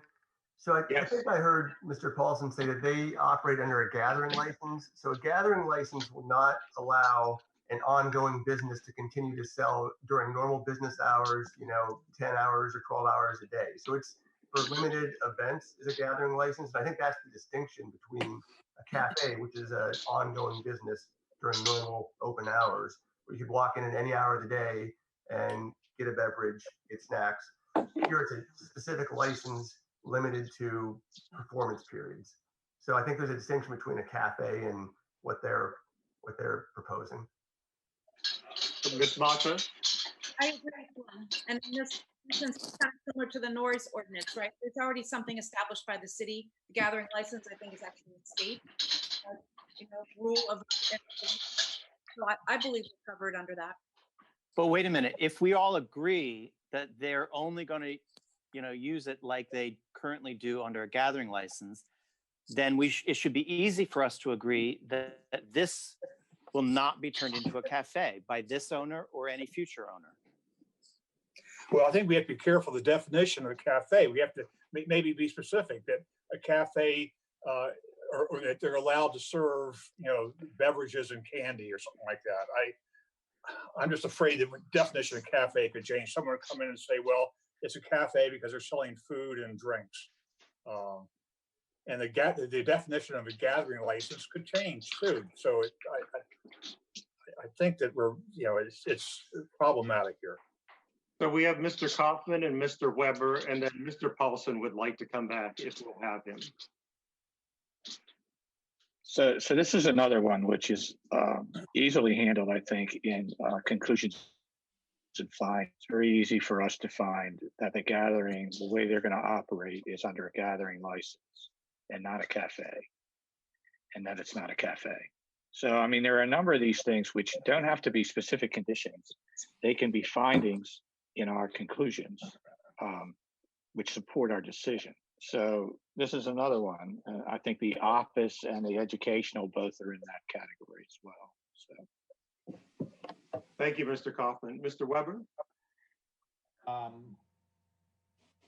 was going to say, what's wrong with the cafe, but I don't see what the big deal with having a cafe there is to begin with. Any little space. It's just because one person suggested we not have one, I don't think is a reason to. I don't know, if they decide they want to sell blueberry muffins, then is it now a cafe? I think it's silly to limit it from not being a cafe, but I may not have mutual support on that. I agree with you, Lee. We're just really splitting hairs on what can be and can't be done here. So, Mr. Patterson, do you want to go or do you want me to bring in Mr. Paulson? Just one thing, to be sure, we can only do what we can do. And if ClearSpace in the future were, for example, to change the use or sell to a different owner that wanted to use these buildings differently, they can easily go to Board of Adjustments, right, and have any conditions lifted that the Board of Adjustments agrees to lift. Okay. But in the end, anyone can do that, right? I mean, any business owner today that sells their building and another establishment comes in, anyone can approach the Board of Adjustments, right? Yeah. It's just that if we're approving this under the premises that have been presented to us, the issue is, well, which of these premises are material that we make them conditions? Or was it just marketing? Why don't we bring Mr. Paulson in now?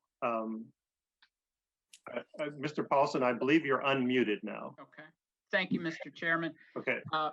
I wanted to bring us back around regarding the use of the word cafe. Early on, we were made aware of the code definition, which was not our intent for the space in the Spotlight building. And we changed it over to being a food service facility.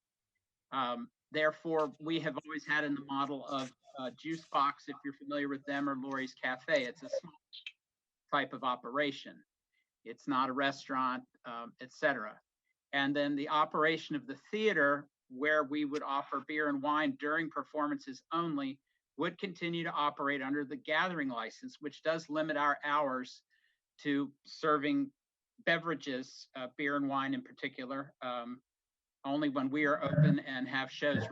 Not offer product. We don't open the building at the gift shop at 10 o'clock in the building and start selling liquor and beverages to people who want to stop by and pick up a bottle of beer. That's not what this was about. It's a gathering license for refreshment, as I think Mr. Covington described, in conjunction with your visit to the theater. So I hope that is helpful.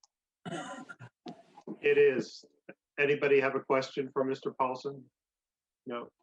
Okay, good. Thank you, Mr. Paulson. Thank you, Mr. Chair. Okay. So it's getting very close to 4 o'clock, and wow, I'm dazzled by how far we got with this list. I'm very, very happy. I think this was a great process, and it's really worked well. And I want to thank the Vice Chair, Mr. Patterson, for all the effort he's put into this. And I hope everybody agrees. I agree. Wonderful. Thank you.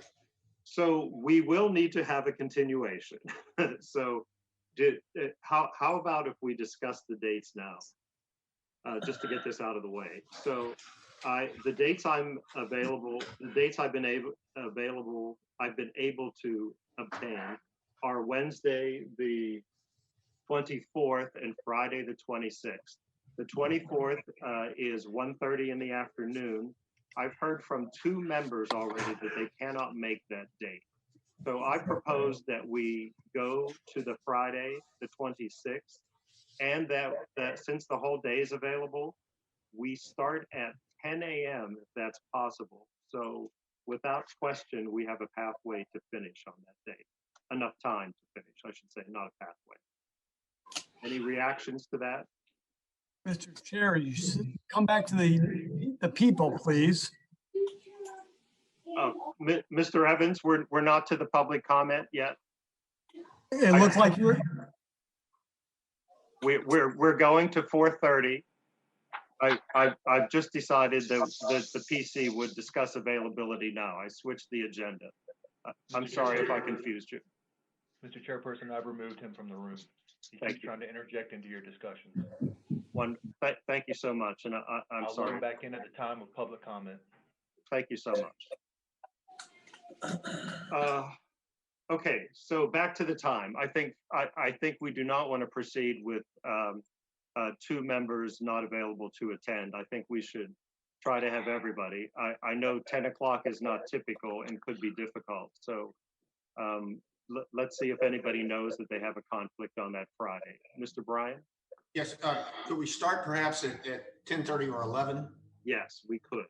11 would be great. Okay. Anyone else? Fine. So we will start at 11 o'clock. We'll probably go for a period till, I don't know, 12:30 or 1, have a break. And then if we're not finished, then we'll continue in the afternoon. Okay, that was easier than I expected. Thank you so much. So back to the agenda. Other business. We have the building inspector's report. Mr. Janis, do you have anything for us? I believe you should have received the building inspector report. And if you have any questions related to that, I'm here to answer them. Do you know when we received it? I'm not up to date with emails of today but I don't think we did receive it. I don't have it. So it was provided to the secretary 2 weeks ago or a week ago. I can verify the date. Okay, well, that's no problem. I don't, unless there's something in particular you want to point out about it, we can catch up with it the next regular Yeah, meeting. nothing in particular, but if you have questions pertaining to it or any questions in general about voting and licensing, certainly fire away. Okay, and does anyone have any questions for Mr. Janis? I don't see any. Thank you so much.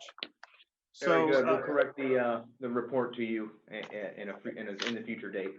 Okay, thank you, Mr. Janis. City Solicitor's report. Mr. Mandelis, anything for us? I'll just mention for purposes of the Planning Commission's awareness that the public hearings that were previously scheduled for this month on gross floor area and underground parking, they inadvertently did not get noticed. So the mayor has decided to move those to their March 19 meeting at 2 p.m. And that's all I have, Mr. Chair. Wonderful. Thank you. Thank you for your help, and thank you for that information. Okay, let's see. Hi, Billy. Put your locks back.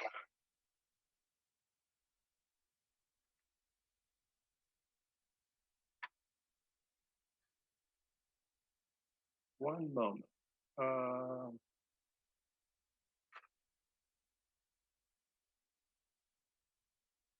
Mr. Mandelis, can I bring you, can you come back on for a moment? Sure. The agenda I'm reading today, I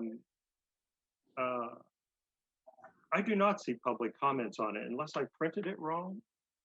But I did mean to have them, and we do have people lined up, so I can just go to them now, correct? There's no issue with taking public comment at your discretion. I just will remind you that the public hearing is closed, so it wouldn't be appropriate to take additional public comment on the clear space applications. You did go to the applicant today, but to be clear, you went to the applicant with issues that the Planning Commission wanted addressed by the applicant from a technical feasibility perspective. So, but this is not a reopening of the public hearing for purposes of comments on the clear space applications or where you are in your deliberations. Yeah, because this is a regular meeting, I wanted to have regular public comments. Yes. Of course, I can't control what people might comment on, but it is not public comments in regard to reopening the public comments of the public hearing. Right. Did I get that right? Correct. Okay, great. Okay, so we will now go to public comments, and I apologize to everybody, and particularly Mr. Evans, that I believe was trying to bring that to my attention. So first, we will go to Mr. Evans. I'm trying to unmute. You're unmuted. Oh, there we go. We can hear Sorry, you. sorry, Jeff. I went out, came back. That's the point I was making. You did not say you're coming back to the public. All I can say is, for public comment, is you've covered a lot of stuff. I'm glad you're not voting tonight.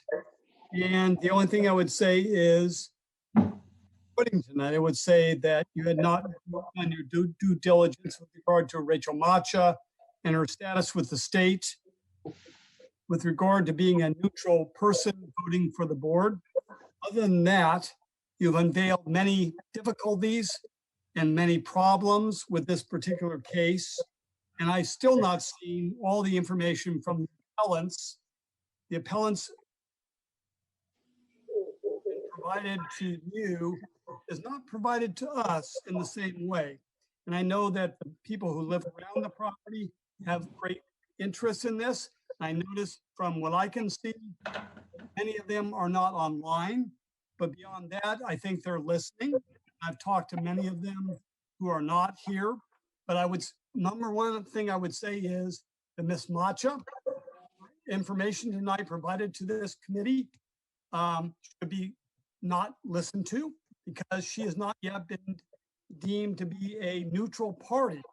And I would think that our attorney should say that she should not have been speaking tonight because she is yet to be deemed to be a neutral party. That's my opinion. I'll live with that for 20 years as Board of Adjustment Chair. Thank you, guys. Thank you, Mr. Evans. Next, we have Mr. Gary Glass. Is he on the line? He's not on the call. Okay, thank you so much.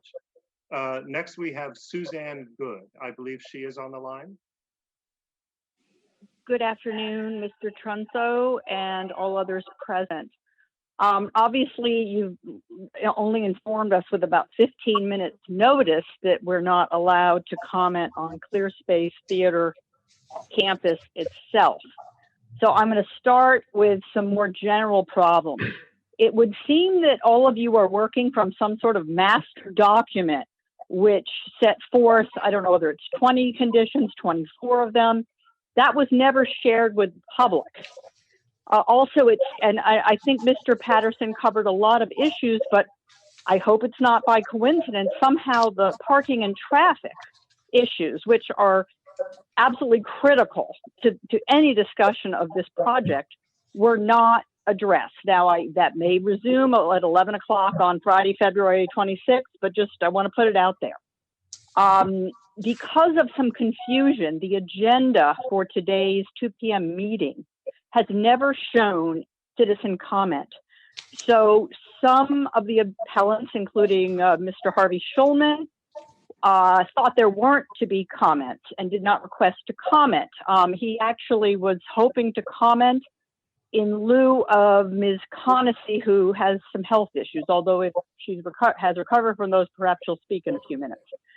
I'm more worried by a global sort of sentiment that I heard in the beginning of the meeting in particular, but throughout by some of the commissioners on the Planning Commission.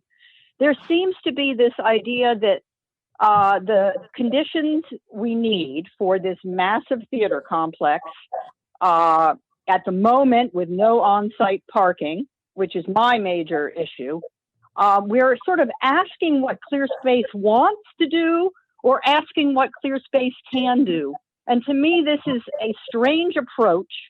I even heard at least one planning commissioner imply that he's totally on board for the current assumption that because it's not this is not specifically a secondary school or a primary school, that somehow they get a pass on any on-site parking on that basis.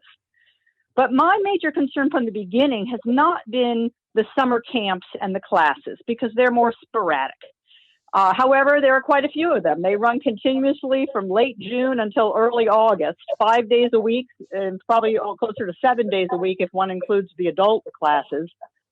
My major concern has been from the beginning, and unfortunately it wasn't until March 10th, 2020 with the USDA meeting that a lot of us who live close by were apprised of what was really going on. And we went to this meeting in good faith where we learned that the USDA's concerns were solely two areas: stormwater management and I think land preservation and historic preservation, which is why the Joseph Cottage got a lot of attention because the property at 415 was not deemed to have any historic value. So we are going to be back on February 26th, and I hope not for many years, but the way it's looking, I'm unfortunately worried about that, about putting a theater in a congested area near the traffic circle, the main artery in and out of town. That should warrant more consideration by a reasonable planning commission to than almost any other location in our town. And instead, we had a summer filled with many planning commissioners lauding this project to the point where they seemed to be speaking as though they were counsel for Clear Space Theater. It was debilitating. And I think many of us who've gotten involved with this project are beginning to dread the amount of time it's taking because of all the machinations some people clearly have gone through to get to this present concept of a 25,000 square foot or more complex with a 256 auditorium as well as a separate smaller theater, and yet no on-site parking. It's unlikely any community in this entire country would allow a major facility to rely on the neighborhood and to push its own parking needs onto the nearby streets. And as you may remember from the January 29th meeting, I described in great detail the problematic nature of all of these streets without good lighting and which lack sidewalks, which throws. I've got to interrupt. I mean, this is the record is being destroyed here. The public hearings occurred. These are comments that go directly to the merits of the project. If a commenter wants to make a comment about the process you're going through to evaluate what you heard from the public, that's fine. But things that go right to the merits of the project, that's evidence that should have came in during the public hearing, and that public hearing is closed. I understand, but it was actually only 20 minutes ago that Chairperson Trunzo mentioned that the public comment.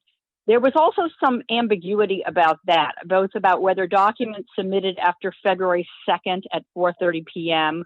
would be included. There's been lack of transparency in the way the Planning Commission has handled the communications, both from the Planning Commission itself. There's stuff going on with Ms. Matcha as to why she called a consultant that, I don't know enough about it to comment on it, but there's enough irregularities that unfortunately it's beginning to look like sort of summer 2020 redux. We're sort of repeating the same mistakes that were made then. And neither the applicant nor the nearby residents want to go through this for months and months and years.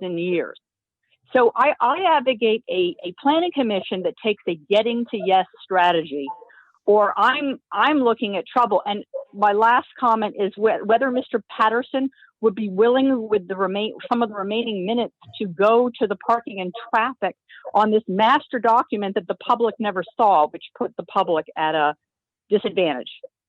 Thank you. I'm sorry that there's been so much confusion because I don't think it's helped anyone.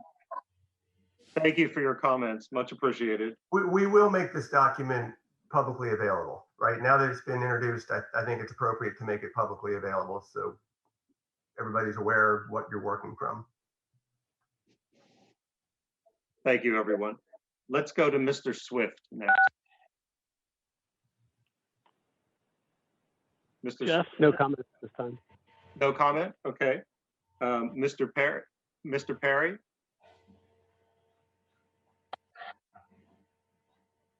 Question that relates to CDP. And I may have missed it as part of the discussion that took place. I was distracted for a few moments. Do you believe that you're on track based on your current extension with the state to complete the CDP on a timely basis, or are you going to need to seek an additional extension? So can I answer that, Mr. Mandelis? You can answer it. I wouldn't get into a lengthy discussion because it's not noticed. Well, CDP is actually noticed. So this is a comment that relates to the status update that you got. So certainly you can have this. And this is what I intended to have public comments for. So thank you. Mr. Perry, right now the answer is yes, we can still make it. The schedule is getting very tight, as you well know, but we are intending a powerful pivot to full attention to the CDP. Okay, thank you. Cross your fingers for us, please. I certainly will. And we look forward to your comments as well. I'm certainly looking forward to seeing the draft that you put out. I'm going to respect the Planning Commission's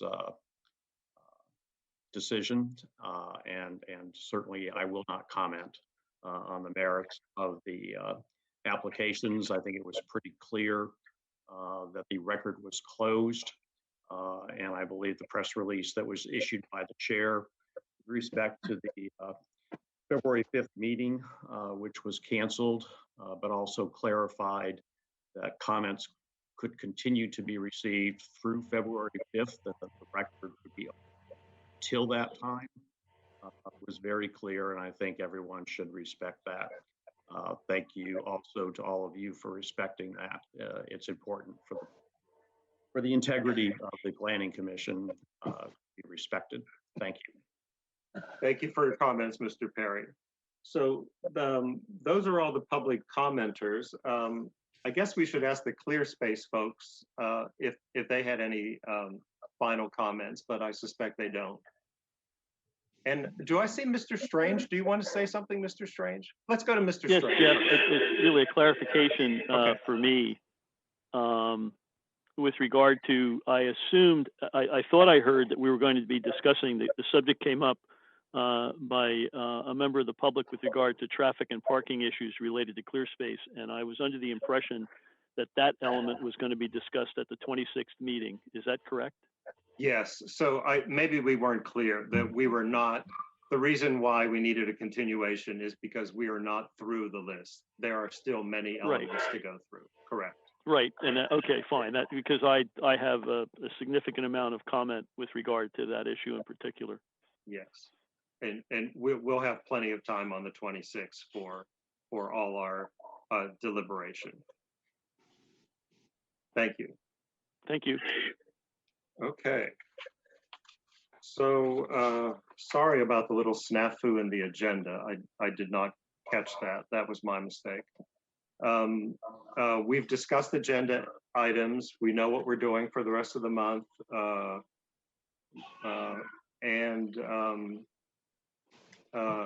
Ms. Womack, we don't have any applications at this point in time for March yet, do we? No new applications have been timely submitted. Wonderful. Thank you for that clarification. With that, we are ready. Oh, Ms. Lucier? Yeah, Jeff, when we're getting these, the first 3 chapters on Monday from Debbie, are you expecting comments back before the 26th? We will send out instructions again, the review instructions in the sheet. We are not expecting comments. We don't want comments at this time. You may fill out your sheet with your own comments, but we're still working under the premise that all comments will come back for the entire CDP on one set. Oh, okay. All yes. Right. Yeah. Right. Thank you. Thank you for that clarification. And Mr. Patterson. Sorry, to come back to one thing. It occurred to me, so at the next meeting, yeah, we will go through the other things on my list, which are under the broad category of the design clarifications, which goes to the floor area, and also the traffic and parking conditions or issues. But on the floor area, there's a threshold question that maybe the applicant can address between now and the next meeting, which is the letter that they sent, their lawyer sent, I think February 2nd or February 3rd, demanding that we get one of the members of the public from the architecture firm, Arcology Architecture, to disclose their client that they were commenting for, or else that we strike that comment from our record.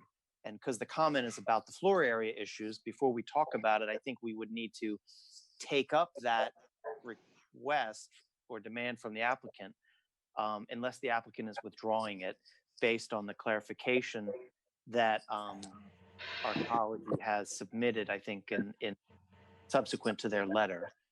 All of which is in our public record in the document center, so people want to look at it. But it's really a question for the applicant. Are they withdrawing their demands in that letter from their lawyer? Not for today, but maybe before the meeting, they could let us know. Okay. Anything else? Mr. Kaufman? You're muted, Mr. Kaufman. Sorry. Is it okay now? It is. I want to thank Glenn for his comment about the record being closed. He also indicated there that we will make public this working document that we're working from today, just in terms of our deliberations. That's great, but I want to make it very clear on the record, or the record should be clear. There will be no more public comment. All that will have going forward is our deliberations. We tried to close this record at least 3 times now.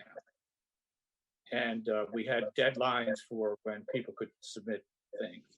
Every single one of them was exceeded. And finally, we had one on February 5th.